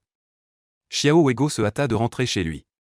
Quand il arriva à l'entrée du village, il faisait déjà nuit, environ 7 ou 8 heures du soir. Il faut vite acheter une montre. On ne connaît même pas l'heure, pensa Xiao Wego. Mais acheter une montre n'est pas facile. C'est un article de grande valeur à l'époque. Il faut un ticket spécifique pour les montres. On n'en achète généralement que pour des occasions importantes comme les mariages. Lors des rencontres arrangées, avoir une montre est un énorme avantage. Xiao Wego a transféré les objets achetés dans l'espace dans le sac de toile qu'il avait apporté, y compris les élastiques à cheveux achetés pour sa sœur, le sorgho et les biscuits aux pêches. 3 choses, puis il a pensé. L'argent obtenu en vendant un seul poisson ne suffirait jamais à acheter autant de choses. Il a donc remis la plupart du sorgho et des biscuits aux pêches dans l'espace. Grand-mère, grand-père, je suis de retour. Xiao Wego a vu son grand-père. Sa grand-mère regardait toujours vers l'extérieur depuis le seuil de la cour. Une vague de chaleur lui a traversé le cœur. À l'avenir, il doit vraiment bien traiter ses grands-parents, pensa Wego en lui-même. Mon petit-fils adoré est enfin de retour. Grand-mère, surprise, s'avança sur ses petits pieds pour accueillir Xiao Wego. Xiao Wego s'empressa de faire 2 pas rapides. Soutenant sa grand-mère, ils se dirigèrent ensemble vers la salle principale. Grand-mère, grand-père, regardez ce que je vous ai apporté. Bonbons au sorgho et gâteaux à la pêche. Sur le chemin de l'après-midi, j'ai essayé et attrapé 3 poissons de plus. 4 poissons en tout, tous vendus. J'ai acheté ces choses. Xiao Wego expliqua en tenant les articles. Grand-père dit rapidement, si tu as de l'argent, garde-le. Pourquoi acheter ces choses inutiles? Dis donc, n'est-ce pas? Mon cher petit-fils, nous, les 2 vieux. On peut s'en passer de manger ou non. Tu aurais plus besoin de garder ton argent. Ces choses, demain, donne-les à Weijin et aux autres pour leur faire plaisir. À l'avenir, souviens-toi d'être économe. Économise bien ton argent. Pour te marier, dit la grand-mère avec espoir. Soyez tranquille, je vais bien économiser à l'avenir. Ces choses, grand-père et grand-mère, vous devez les manger. Sinon, je ne serai pas content. Xiao Wego dit, très bien, très bien. Ton grand-père et moi, on goûte un peu. Le reste, on le range. Laissez-les pour Mei et les autres, dit la grand-mère d'une voix douce. Demain, distribuez tout cela. Vous, les plus jeunes. Que chacun en mange un peu, n'oubliez personne. Et aussi, pensez à donner une part à Jaodi et aux autres. Jaodi est la fille aînée du 2e oncle. Son nom complet est Xiao Jaodi, le 2e oncle s'appelle Xiao Pingxi. Cette famille est aussi un cas. Ils ont eu 4 filles en tout. La première et la 2e grossesse étaient des filles. Pour la 3e, ils ne s'attendaient pas à des jumeaux. Ils pensaient que c'était sur cette fois. Au moins, il y aurait un garçon parmi eux. Mais les jumeaux étaient aussi des filles. Le seul souhait de leur vie était d'avoir un fils. Et le 2e oncle est particulièrement colérique. Il frappe et gronde ses 4 filles tous les jours par habitude. La 2e tante est aussi une personne très dure. Elle fait toujours travailler les 4 filles comme des esclaves. Les noms des 4 sœurs sont Xiao Jaodi, Xiao Pandi, Xiao Laidi, Xiao Yingdi, écoutez ces noms. Âgés respectivement de 13 ans, 8 ans, 6 ans, 6 ans. En pensant à cela, le cœur de Xiao Wego est rempli de compassion. Si cela se passait dans une vie antérieure, les pères obsédés par leurs filles les gâteraient jusqu'au ciel. Ils pourraient décrocher la lune pour elles. Malheureusement, nées dans les campagnes de cette époque, à 5 ou 6 ans, elles doivent déjà travailler comme des petites esclaves. Et en plus, elles n'ont même pas assez à manger. Elles ont tout un retard de développement. La tête grosse et le corps menu. Cela fait particulièrement mal au cœur. Après un instant de réflexion, Xiao Wego répondit. Ne vous inquiétez pas, grand-mère, demain faites-les tous venir manger. Tout le monde aura sa part, dépêchez-vous de manger. Il y a du riz pour vous dans le wok sur le fourneau. N'oubliez pas de manger avant de dormir. Grand-père dit à Xiao Weigo. D'accord, grand-père. Une nouvelle vague de chaleur traversa le cœur de Xiao Weijin. Pour être honnête, il avait vraiment faim. Il avait couru tout l'après-midi, sans parler de manger. Il n'avait même pas bu une gorgée d'eau. Il n'avait bu qu'un peu d'eau de la rivière en chemin. Craignant de tomber malade, il n'osait pas en boire trop. Seulement de quoi humecter ses lèvres. Xiao Weigo se transforma en un esprit de la nourriture. Il se précipita vers le fourneau. En soulevant le couvercle de la marmite, il regarda. Son cœur se refroidit aussitôt. Il vit que sur le panier vapeur dans la marmite. Il n'y avait que 2 boulettes de légumes faites de farine de sorgho. Un bol de bouillie faite de farine de maïs et de farine de sorgho. Un peu de légumes salés en morceaux. Xiao Weigo prit une boulette de légumes et en prit une bouchée. Il conclut que le goût ressemblait à celui de la nourriture pour cochon de sa vie antérieure. Et cela ne tenait pas au ventre comme la nourriture pour cochon. C'était l'apparence la plus authentique des repas de cette époque. Xiao Weigo était certain qu'il ne pouvait pas le supporter. Tout en mangeant, il éprouvait de l'admiration pour les gens de cette époque. Manger de telles choses. Et pourtant accomplir de grandes choses. Avec un moral si positif. Xiao Weigo finit de manger et lava la vaisselle. Il retourna dans sa chambre de l'ouest et s'allongea sur le lit en bois. Le clair de lune entrant par la fenêtre au-dessus du lit tombait juste sur le visage de Xiao Weigo. En tournant la tête, il pouvait voir le ciel étoilé. Xiao Weigo était à nouveau submergé par 1000 pensées. Bien qu'un jour se soit déjà écoulé. Il avait encore du mal à réaliser que c'était réel. Il se trouvait dans cette époque légendaire. Que devrait-il faire ensuite? Inévitablement, un sentiment de confusion l'envahit. Dans sa vie antérieure, il poursuivait une voiture, une maison, des économies, une femme, des enfants, des parents en vie et une bonne santé personnelle. Travailler stable, maintenant soi-même. Se trouve dans cette époque. Alors quelle devrait être sa quête? Cela mérite réflexion. Xiao Weigo s'est soudainement demandé comment pousser ses cultures dans l'espace.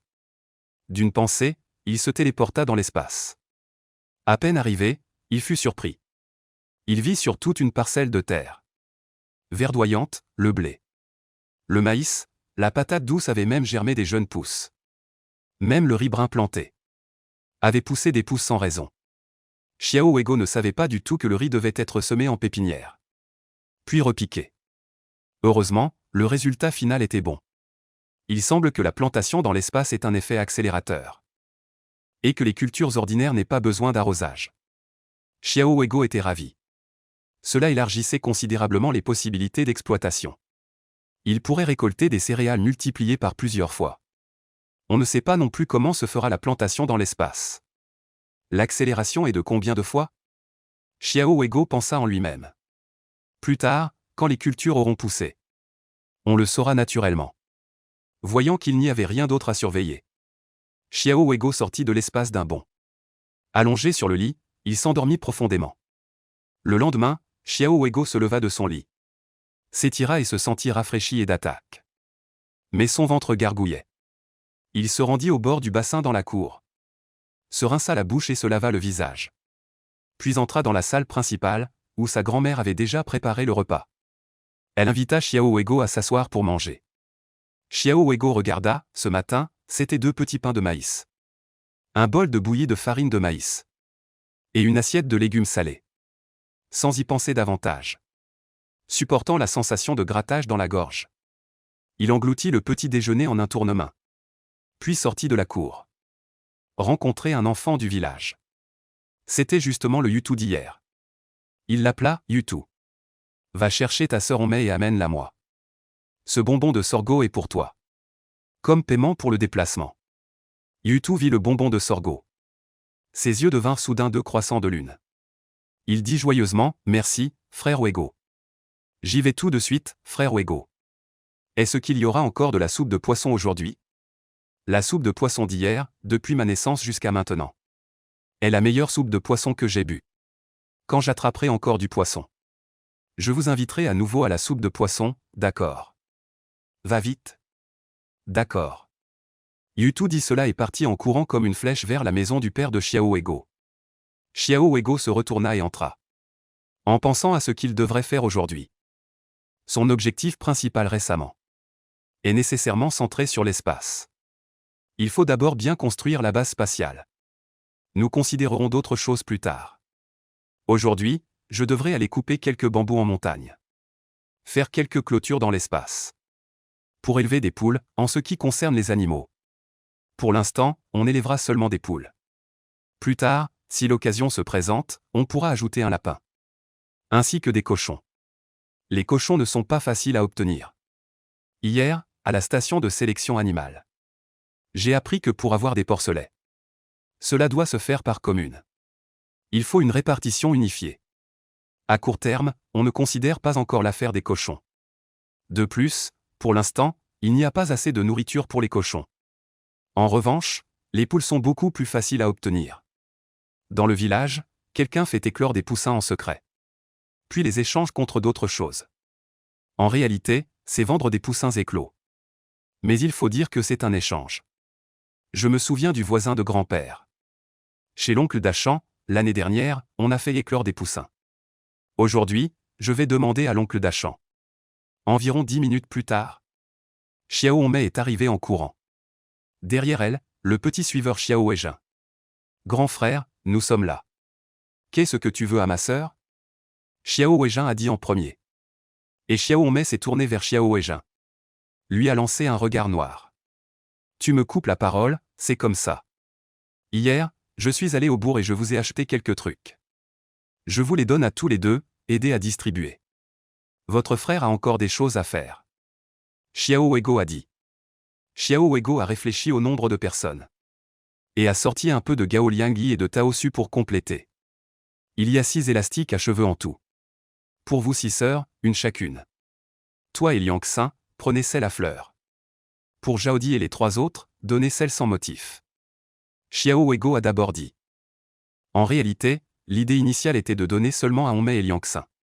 Une fleur chacune. 200 fleurs, mais... Les paroles des grands-parents hier lui ont rappelé qu'il faut aussi s'occuper des 4 sœurs chez le deuxième oncle. Quant à acheter des élastiques à cheveux pour les sœurs. Plutôt que de la nourriture, premièrement. Jusqu'à présent, la situation alimentaire est encore acceptable. Elle ne deviendra problématique qu'à partir de l'automne et de l'hiver de cette année. Deuxièmement, les filles de cette époque utilisent souvent le même élastique pendant des années. Jusqu'à ce qu'il soit complètement usé. Xiao Weigo avait récemment vu que l'élastique dans les cheveux de Hongmei faisait plusieurs nœuds. Sans doute cassés puis rattachés pour continuer à l'utiliser. Cela lui serrait le cœur. Ensuite, pour les bonbons au sorgho et les biscuits à la pêche. Vous 8, 3 bonbons au sorgho chacun. Un demi-biscuit à la pêche, Weijin, n'en mange pas trop. Hongmei, tu veilles bien sur lui. Xiao Weigo continua. Waouh, on va manger des biscuits à la pêche et du sorgho. En entendant les paroles de Xiao Weigo. Son visage était rempli de surprise. Après tout, ces choses. La dernière fois qu'on en a mangé remontait à près d'un an, pendant la période du Nouvel An. D'accord, merci mon frère. Xiao Hongmei vit l'élastique à cheveux que son frère aîné lui avait acheté. Un sourire se dessina au coin de ses lèvres serrées. Après tout, elle est déjà une grande fille. Elle a déjà des besoins de beauté. Les regardant s'éloigner avec les affaires. Xiao Weigo prit aussi un sorgho et le mit dans sa bouche. Il trouva que c'était le même goût que dans son enfance. Très collant aux dents, du point de vue de la vie antérieure. Ce n'était vraiment pas bon. Mais c'était encore une friandise rare pour les enfants. Prenant une faucille, Xiao Weigo se dirigea vers la montagne. Grand-père était déjà parti au travail. Dit-il à sa grand-mère. Grand-mère, je vais aller couper un bambou sur la montagne pour faire une canne à pêche. Pour voir si je peux attraper du poisson ou non. Fais attention à toi, mon cher petit-fils. La grand-mère rangeait la maison. Répondit-elle, Xiao Weigo, tout en coupant du bambou sur la montagne. Rangeait les morceaux dans l'espace. Peu de temps après, un tas de bambou apparut sur le terrain vide de l'espace. D'un mouvement rapide, il entra dans l'espace. Et par la pensée, il traita tous les bambous. Puis il en fit 3 enclos en clôture. Utilisant exactement toute cette petite parcelle de terre. Il prévoyait, dans ces 3 enclos, d'élever respectivement des poules, des lapins et des cochons. Pour l'instant, il pourrait d'abord se promener dans la montagne. Chercher des terriers de lapins tant qu'il trouve deux lapins, un mâle et une femelle. Cela équivaut à en avoir des centaines. Les lapins, ils se reproduisent vraiment trop vite. À condition d'avoir assez de nourriture. Malheureusement, après avoir coupé les bambous, Xiao Huigo s'est promené dans la montagne. N'a pas attrapé de lapins, mais a trouvé un terrier de lapins. Et a aussi aperçu des lapins. Cependant, la distance dépassait 1 mètre. Impossible de les absorber directement dans l'espace. De plus, il n'avait pas encore essayé. Si l'espace pouvait directement aspirer des êtres vivants à distance et leur taille. Il pensait qu'il devrait pouvoir aspirer des lapins comme ça. Après tout, il avait déjà aspiré des poissons aussi lourds. Il se retourna et retourna au village, il pouvait d'abord s'occuper des poussins. Il n'est pas d'abord retourné chez ses grands-parents. Il est allé chez l'oncle Dachan, le voisin. Il a justement rencontré quelqu'un qui sortait de la maison avec un panier en osier. Xiao Huigo était rassuré. Il savait que cette année, l'oncle Dachan avait encore fait éclore des poussins. Il entra dans la maison et dit à l'oncle Dachan. « Oncle Dachan, combien de poussins as-tu fait éclore cette année? Comment les échanges? Je vais en emporter un peu tout à l'heure. C'est Huigo. Il en reste justement un peu. On les vend par paire, un mâle et une femelle. 15 centimes la paire. Combien de paires veux-tu? Oncle Dachan, tout en fumant sa pipe de tabac. Dit à Xiao Huigo qui entrait dans la cour. J'en prends juste 2 paires, on verra comment ils grandissent. On gardera la paire qui se comporte le mieux à la fin. Maintenant, on n'a le droit d'élever que 2 poules, non? Xiao Huigo dit en tendant 30 centimes. Puis il choisit 2 paires de petits poussins. Et les mit directement dans un sac. En sortant et en arrivant à la porte de la cour de l'oncle Dachan, il aperçut du coin de l'œil le plus jeune fils de l'oncle Dachan, qui s'appelle Xiao Shitu, en train de tripoter quelque chose. C'était tout rouge. Il y en avait 3 ou 4. Xiao Huigo n'était plus pressé de partir. Dit à Xiao Shitu. Xiao Shitu, à quoi tu joues? Frère Huigo, c'est un petit lapin que mon grand-père a rapporté de la montagne. Grand-père a dit que ça ne servait à rien. Alors il me l'a donné pour jouer. Ils sont vraiment laids, dit Xiao Shitu. Laisse-moi voir, dit Xiao Huigo en se baissant. Il les examine attentivement. Ces lapins, il y a un mâle et une femelle. Mais ils sont vraiment trop petits. Je ne sais pas si on pourra les élever. Justement, Huijin aime aussi les petits lapins. Est-ce que je peux échanger 2 lapins contre des bonbons au sorgho? Dit Xiao Huigo en sortant 2 bonbons au sorgho. Il les tend à Xiao Shitu. D'accord, dit Xiao Shitu en voyant les bonbons. Il accepte immédiatement la proposition de Xiao Huigo. Pour un enfant, les bonbons sont bien plus importants qu'un jouet temporaire. Xiao Huigo en profite pour choisir un lapin mâle et une femelle. Je le porte pour sortir de la cour. Cette fois-ci, on peut dire que c'est une récolte abondante. Non seulement le problème des poulets est réglé, mais aussi celui des lapins.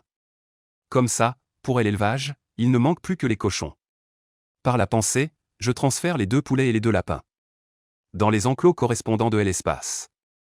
Ne nous occupons pas d'eux pour l'instant. De retour à la maison, je dis à grand-mère. Grand-mère, j'y ai vu qu'on n'avait pas de poulet à la maison. J'y en ai choisi 2 chez l'oncle Dachan. Je les ai mis dans la cour. Je me souviens qu'on avait des poulets à la maison avant. Où sont-ils passés? C'est à cause de ton oncle. Il buvait avec des gens et n'avait pas de plat pour accompagner l'alcool. Il a attrapé mes poulets en cachette. Je pensais qu'ils étaient perdus. Je les ai cherchés dans le village toute la journée. Ce fils indigne. Mon bon petit-fils, ne fais pas comme ton oncle. Et ton père, un bon à rien. Un idiot, dommage pour mon fils aîné. Il est parti et n'est jamais revenu. Grand-mère répondait à Xiao Huigo. Elle pensait à son fils aîné. Ses yeux étaient remplis de larmes. Xiao Huigo s'empressa de la réconforter. Grand-mère, ne pleure pas, sois tranquille. Je ne suivrai aucun des 2. Je serai une bonne personne. Au fait, qu'est-ce que mon oncle est allé faire? Qui sait? À l'époque, il n'a laissé qu'une lettre. Il est parti, la lettre n'était pas très claire. Ce départ a duré plus de 10 ans. Aucune nouvelle. Peut-être est-il mort dans un coin perdu. Mon pauvre Pignan. Soudain, la tristesse submergea grand-mère. Elle se mit à pleurer bruyamment. Xiao Huigo l'aida à s'asseoir. Il fit de son mieux pour réconforter grand-mère. Quand il vit que grand-mère s'était calmée, il demanda, « Grand-mère, les poussins sont si petits. Que donner à manger pour les garder en vie?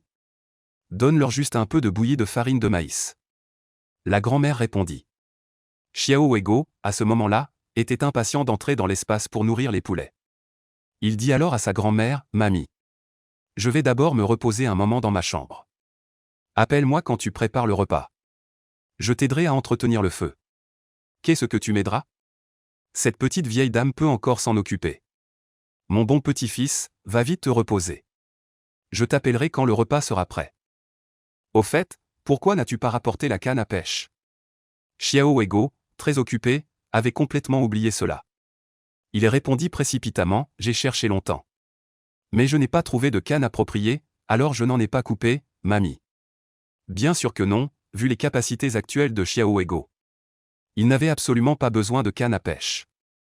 C'est pourquoi il avait oublié l'histoire de la canne. En parlant, Xiao Weigo retourna dans sa chambre. En chemin, il passa par la cuisine. A attrapé une poignée de farine de maïs. A fermé la porte et est entré dans l'espace.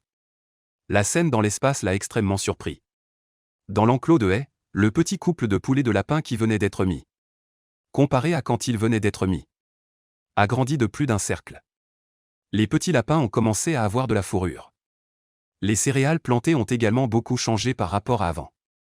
Les jeunes pousses ont poussé d'une dizaine de centimètres. Tout l'espace, qui était auparavant de couleur noire, est devenu un mélange de noir et de vert. Plein de vie et de vitalité. Pour le blé, cela se comprend encore. Mais qu'en est-il des poulets des lapins? L'espace peut-il vraiment accélérer la croissance des animaux? Pourtant, pourquoi les petits poissons dans la mare n'ont-ils pas grandi? Xiao Weigo pensa en lui-même. En observant attentivement, il a vu que la petite poule mangeait avidement de la terre. Le petit lapin aussi, il a compris instantanément. Le problème devait venir de la terre. C'est vraiment magique, mais ce n'est pas une bonne idée de ne manger que de la terre. Xiao Weigo a transformé la farine de maïs qu'il avait en une pâte avec de l'eau. Il a donné à manger aux poussins, puis a récupéré un peu de lentilles d'eau de la flaque. Il a donné au lapin, puis est rapidement sorti de l'espace. Après ces 2 jours de construction, Xiao Weigo avait enfin établi les bases principales de l'espace. Il ne restait plus qu'à attendre le jour de la récolte. Une autre chose très importante était de maîtriser le facteur de temps de l'accélération spatiale. En parlant de cela, l'accélération spatiale devrait être immunisée contre le propriétaire. Xiao Weigo lui-même n'a ressenti aucun signe d'accélération spatiale. Sinon, il ne lui resterait que peu d'années à vivre dans cette vie. En entrant plusieurs fois dans l'espace, sa vie se serait écourtée. Pourtant, les poussins et les lapins, en mangeant de la terre, ont quand même réussi à grandir. C'est vraiment magique. Allongé sur le lit, il pensait à ces choses de l'espace. Soudain, il entendit la voix de Xiao Weijin. « Grand frère, c'est grave. Il faudra aussi faire attention à l'avenir. Quand on entre dans l'espace avec son corps physique, et qu'on en ressort, si quelqu'un dans la pièce le voit, ce sera vraiment difficile à expliquer. » Xiao Weigo pensa en voyant Xiao Weijin qui venait d'entrer. Qu'est-ce qui se passe? Pourquoi tant d'urgence? Xiao Weigo demanda à Xiao Weijin, qui se tenait à la porte. Xiao Weijin dit avec empressement. Les biscuits sucrés et les bonbons au sorgho que Sœur Zhaodi et les autres avaient laissés ont été confisqués par l'oncle et la tante du deuxième frère. Et ils ont frappé et insulté les 4 filles. Pourquoi? Si confisqué, c'est confisqué. Mais pourquoi faut-il encore frapper et insulter ces 4 filles? Ils ont dit qu'elles avaient de bonnes choses sans en garder pour leurs parents. Pas étonnant qu'elles soient 4 filles inutiles. Xiao Weijin dit, partageant le même sentiment d'injustice. Xiao Weigo réfléchit un instant. Puis dit, allons les voir. La maison de l'oncle du deuxième frère n'est pas très loin de celle des grands-parents. Environ seulement 300 mètres de distance. Mais le chemin était sinueux. Il a fallu 7 ou 8 minutes pour y arriver. À ce moment-là, chez l'oncle Xiao Pingxi, ils avaient également cessé de gronder et de frapper les 4 sœurs Zhaodi. On les voyait, les 4 sœurs, se tenant droites devant le mur de la maison. Chacune tenant un bol à 2 mains. Levées bien haut, voyant apparaître Xiao Weigo. Parmi les 4 sœurs, les jumelles Xiao Laidi et Xiao Yingdi ne purent se retenir. Elles éclatèrent en sanglots, tout en continuant à lever haut leur bol. Xiao Weigo eut le cœur serré. Il ouvrit rapidement les bras. Prit Lady dans un bras. Et Yingdi dans l'autre, leur disant à toutes les quatre.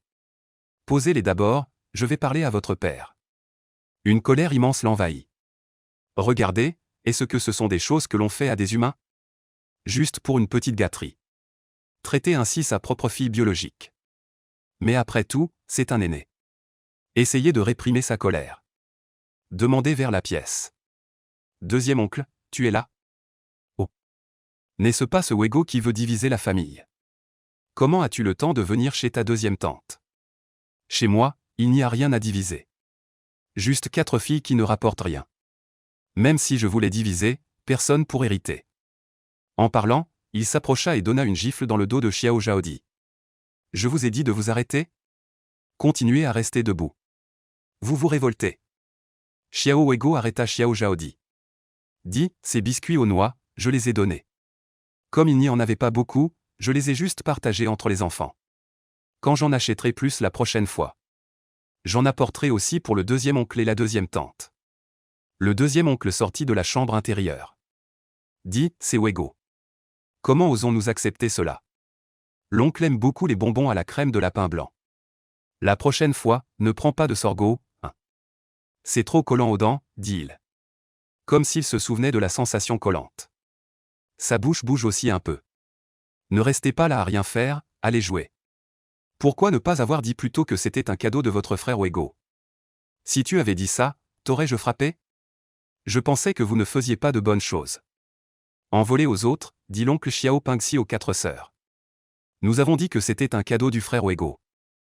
Xiao Zhaodi baissa la tête et dit doucement.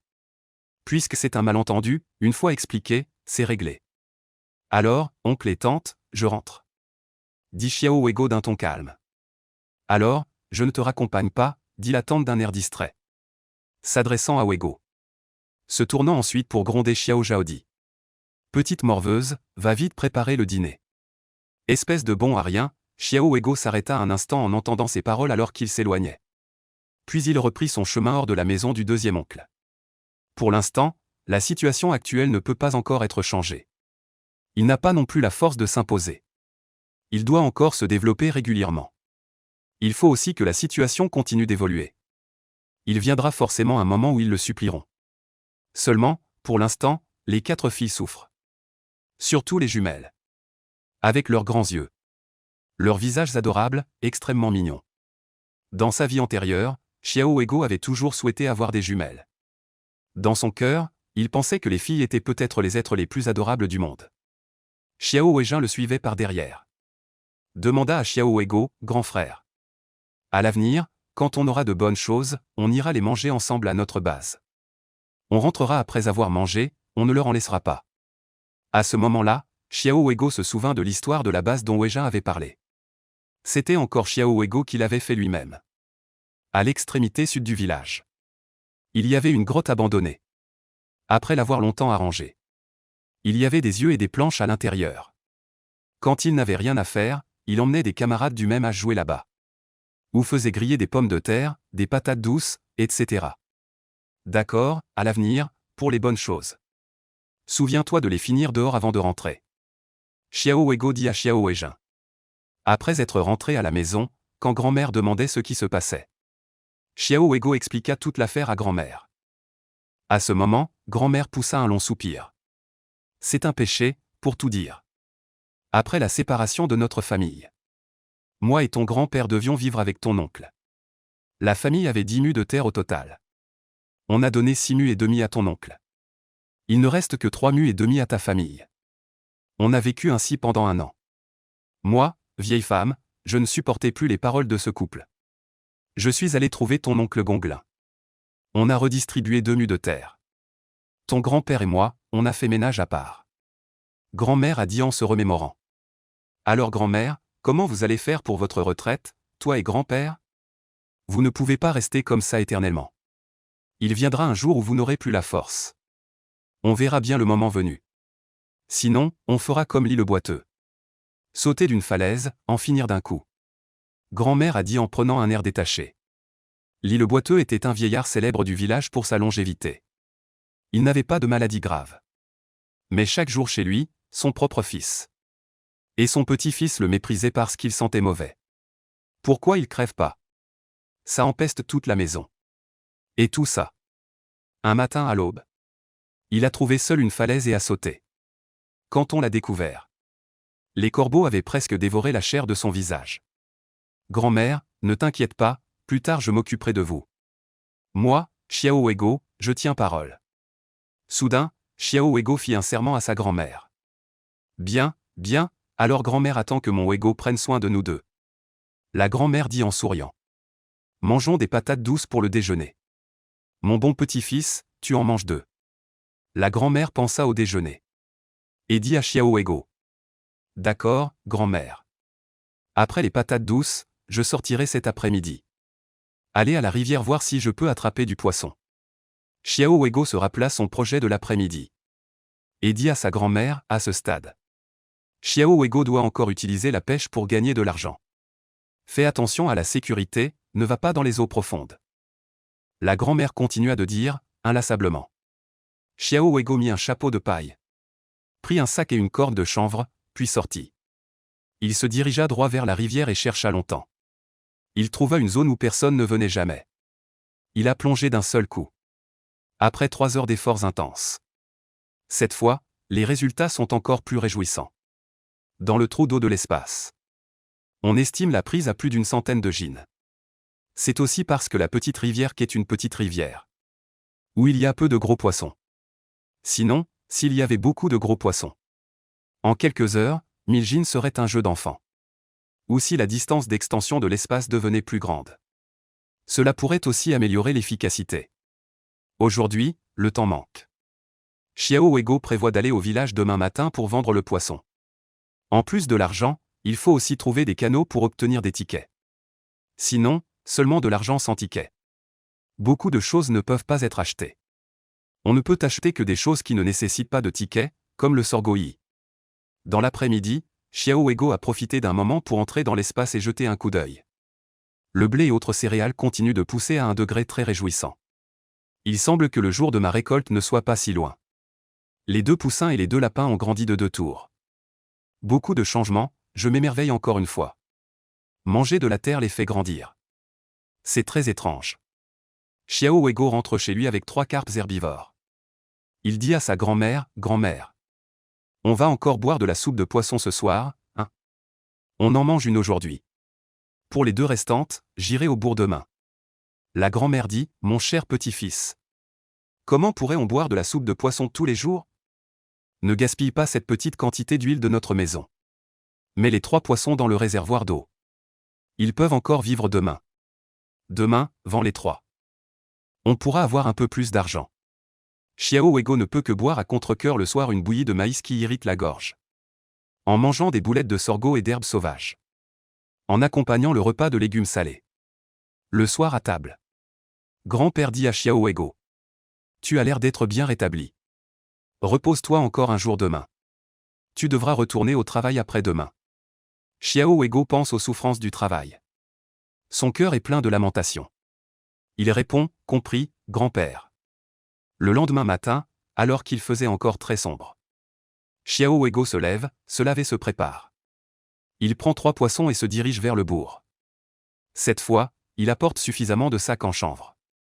Il prend même les sacs à grains de son grand-père. Pour ne pas manquer de contenants une fois sur place.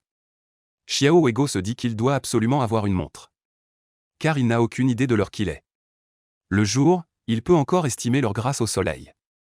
La nuit, il est complètement perdu. Ainsi, sous le ciel étoilé, il marche par à coups. Quand il arrive au bourg. L'aube pointe à peine, Xiao Weigo est épuisé et affamé. J'ai l'impression que même un bœuf à côté de moi, je pourrais le dévorer. J'ai une sensation de brûlure dans l'estomac. Cette sensation, je ne l'avais jamais vécue dans ma vie antérieure. Finalement, Xiao Weigo se dirigea vers le stand de petit déjeuner. Il lui restait encore quelques pièces sur lui. Il ne se pressa pas de vendre le poisson.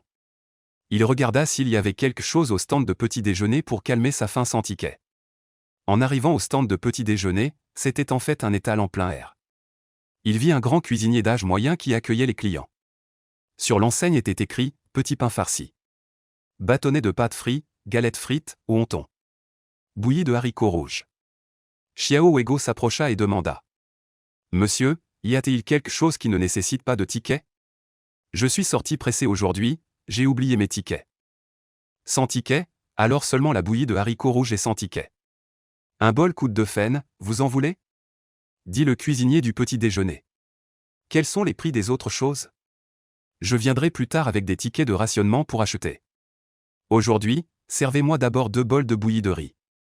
Xiao Weigo se sentait de plus en plus affamé. En disant cela, il tendit une pièce de 10 cents.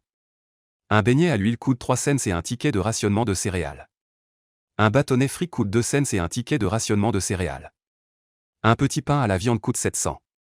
Un ticket de rationnement de céréales. Le cuisinier, voyant qu'il n'y avait presque personne, expliqua en détail à Xiao Weigo. En disant cela, il tendit 600. Petit frère, assieds-toi et attends un peu. En un rien de temps. On apporta 2 bols de bouillie de riz. De la bouillie de haricots rouges bien rouges. Au fond, il y avait du riz et des haricots rouges bien cuits et tendres. Xiao Weigo avait très faim. Il souffla dessus, puis but bruyamment en longeant le bord du bol. C'était sucré, très bon. Peu de temps après, il avait avalé 2 grands bols. Xiao Weigo s'est contenté d'un repas liquide. L'oncle est parti le premier, la prochaine fois que je viendrai, je goûterai à nouveau à ton talent culinaire. En disant cela, Xiao Weigo se dirigea vers le stand de poissons. Au stand de poissons de la coopérative d'approvisionnement et de commercialisation. De loin, il vit Lu Dayu en train de collecter et de vendre du poisson. Très occupé et joyeux. Il semble que le commerce du poisson soit meilleur le matin. Tout le monde profite de la fraîcheur du poisson du matin. Les acheteurs viennent et les vendeurs en profitent aussi pour vendre à ce moment-là. Xiao Weigo, comme la dernière fois, trouva à proximité un porteur banni. Et lui demanda d'aller chercher la marchandise dans le bosquet. Le porteur qu'il a trouvé cette fois n'était pas le même que la dernière fois. D'ailleurs, tous les postes sur le marché actuellement sont en réalité des fonctionnaires.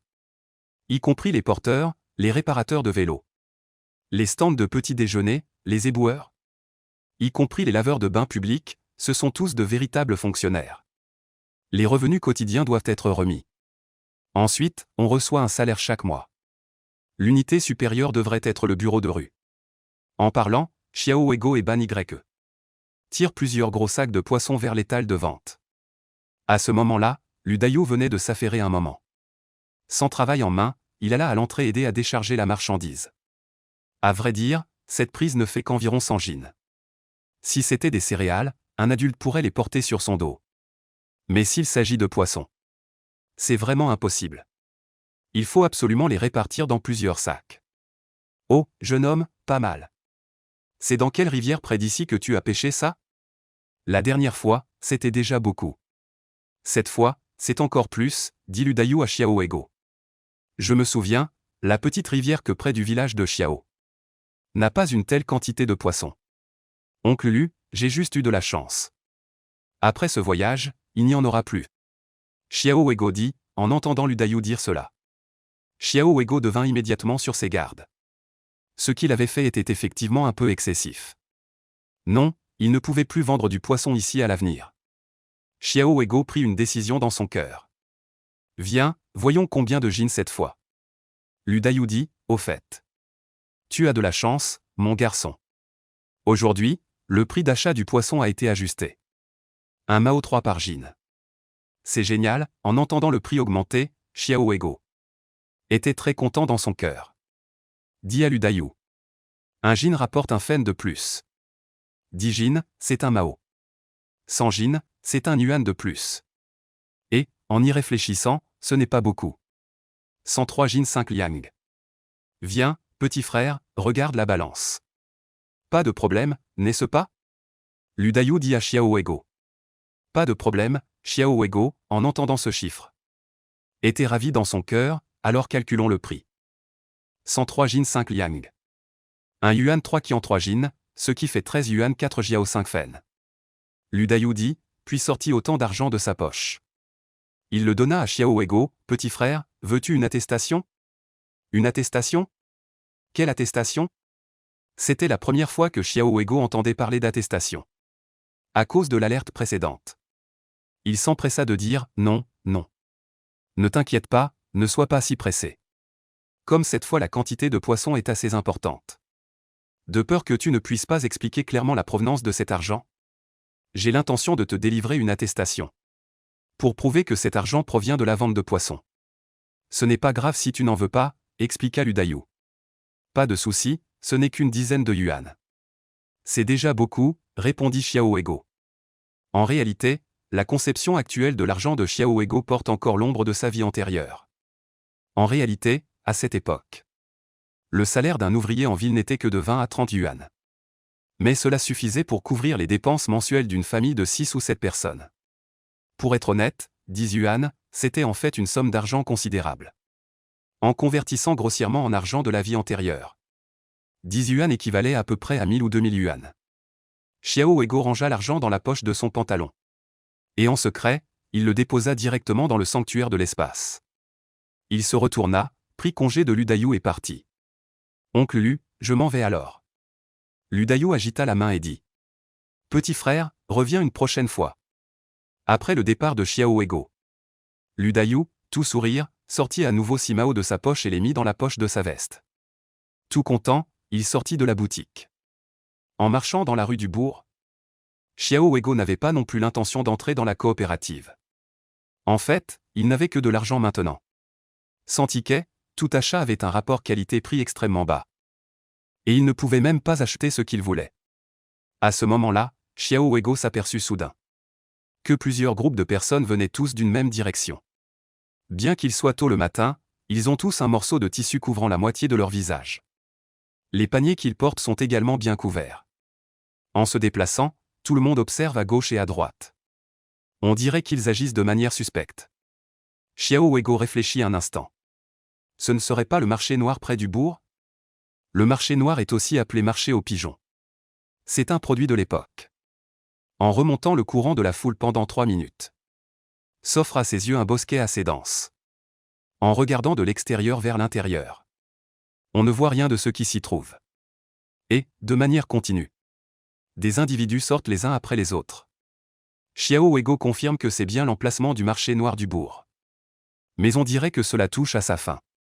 Xiao Ego imite ces gens. Utilise un sac en toile de jute comme tissu, se couvrant légèrement le visage. Puis avance jusqu'à l'entrée du bosquet. Soudain, un bruit provient du côté d'un arbre à gauche. Acheter ou vendre? Le droit d'entrée est uniformément de 10 cents. Le prix de 5 bols de bouillie. Un jeune homme au visage couvert d'un tissu gris dit à Xiao Ego. Acheter, je viens acheter quelque chose. Xiao Ego se hâte de dire au jeune homme. Le tarif est le même, pourquoi demander encore si c'est pour acheter ou vendre? Bah, c'est ta première fois, non? Si c'est pour vendre, on te donnera un reçu en fonction de ce que tu vends. Un justificatif, pour que les gens sachent d'un coup d'œil que tu viens vendre. Qu'est-ce que tu vends? Continue le jeune homme. C'est presque fini. Rentre chez toi, mon pote, tu pourras revenir demain. Xiao Ego ne peut pas laisser passer cette occasion. Il dit rapidement, je viens juste échanger quelques tickets de riz. Voici 10 cents, je vais voir s'il y a quelqu'un pour échanger. Le jeune homme toise encore Xiao Ego de haut en bas. Il a pris 1 centime et l'a conduit à quelques pas à l'intérieur. Désignant un jeune homme appuyé contre un arbre, il a dit. Cherchez-le pour acheter un billet. Après avoir dit cela, il s'est retourné et est retourné monter la garde. Xiao Ego est entré dans le marché noir. Il a vu qu'à l'intérieur, plusieurs arbres délimitaient un terrain vague de forme irrégulière. Des gens, par groupe de 2 ou 3, étaient accroupis par terre. Chacun avec une lamelle de bambou posée devant eux. C'était sans doute le justificatif de vente. Mais ce qui se trouvait à côté des lamelles de chaque étal était différent. À côté de certaines lamelles, il y avait un œuf. D'autres, une poignée de millet. Et il y en avait même un avec un petit morceau de viande. Il en a déduit qu'ils vendaient respectivement des œufs, du millet et de la viande. Xiao Ego a détourné le regard. Et s'est dirigé vers la personne que le jeune garde avait indiquée. Mon brave, quel ticket veux-tu échanger? J'ai tout ce qu'il faut ici. Bao Mani, le vendeur de billets, dit à Xiao Ego. Quel billet as-tu ici? Si je trouve ça bien, j'en achèterai plus. Xiao Ego répondit, oh là là. Pardonnez à votre serviteur de n'avoir pas reconnu un homme de poids. Appelez-moi Bangzi, les gars. J'ai des tickets de rationnement, des tickets de viande. Des tickets de sucre, des tickets de tissu, des tickets de pâtisserie. Des tickets d'alcool, des tickets d'huile, des tickets de montre. Des tickets de bicyclette, j'ai tout ce qu'il faut. Banksy parlait comme un enchaînement de répliques de crostock. Il a débité une longue liste, Xiao Weigo était tout excité. Enfin, il pourrait résoudre le problème du manque de tickets nécessaires. Quels sont les prix? Banksy jeta alors un coup d'œil à Xiao Weigo. Dit, les gars, vous êtes venus vous amuser chez moi? Le marché va bientôt fermer. Dites-moi quel billet vous voulez. On discutera du prix ensuite. D'accord? Xiao Weigo réalisa qu'il avait vraiment exagéré. Ce bâton vient de signaler des dizaines de tickets, en énumérant les prix un par un. C'est vraiment inhumain, je veux des tickets de nourriture. Des tickets de viande, de sucre, d'huile. Xiao Weigo planifie d'abord les repas de cette période. Il a demandé ces types de tickets. Ticket de nourriture, 1 mao 4 par jin. Ticket de viande, 9 mao par jin. Ticket de sucre, 1 yuan par jin. Ticket d'huile, 8 mao par jin. Combien en voulez-vous? Le bâton annonce les prix à Xiao Weigo. Xiao Weigo a fait un calcul. Et a dit, donnez-moi 20 jin de tickets de nourriture. Donnez-moi 2 jin de tickets de viande. 1 jin de tickets de sucre, 1 jin de tickets d'huile. En entendant la réponse de Xiao Weigo, le bâton était ravi en son cœur, alors que le marché allait bientôt fermer. Il a encore conclu une grosse affaire. Le gars est généreux, 20 jin de tickets de nourriture. 2 yuan 8, 2 jin de tickets de viande. 1 yuan 8, 1 jin de tickets de sucre à 1 yuan. 1 jin de tickets d'huile à 8 mao. Total 6 yuan 4, dit-il. En fouillant de gauche à droite sur son corps. Et tâtant à droite, il en sort une liasse de tickets. Puis fait mine de les remettre à Xiao Weigo. Xiao Weigo s'apprête à les prendre. Banksy retire brusquement les tickets. Dit, mon pote, la règle du milieu. Marchandise contre argent. On vérifie chacun, argent et marchandises doivent être équitables. Oh, c'est ma faute. En disant cela, il fouille dans sa poche. Exactement 6 yuan 4, et les donne à Banksy. Voilà, c'est mieux, tiens. Banksy donne de la main gauche une pile de tickets à Xiao Weigo. Puis commence à compter l'argent dans sa main droite. Xiao Weigo profite aussi de la lumière du matin pour compter les tickets, et découvre qu'il n'y a pas de problème. Banksy dit, bon, mon pote. L'argent est bon, la prochaine fois que tu veux acheter des tickets, reviens me voir, je te garantis de te satisfaire. J'ai tous les tickets, si je ne les ai pas, je te les procure le lendemain. Xiao Weigo hocha la tête en direction de Banksy. Il dit, d'accord, la prochaine fois que j'achèterai des billets, je viendrai te voir.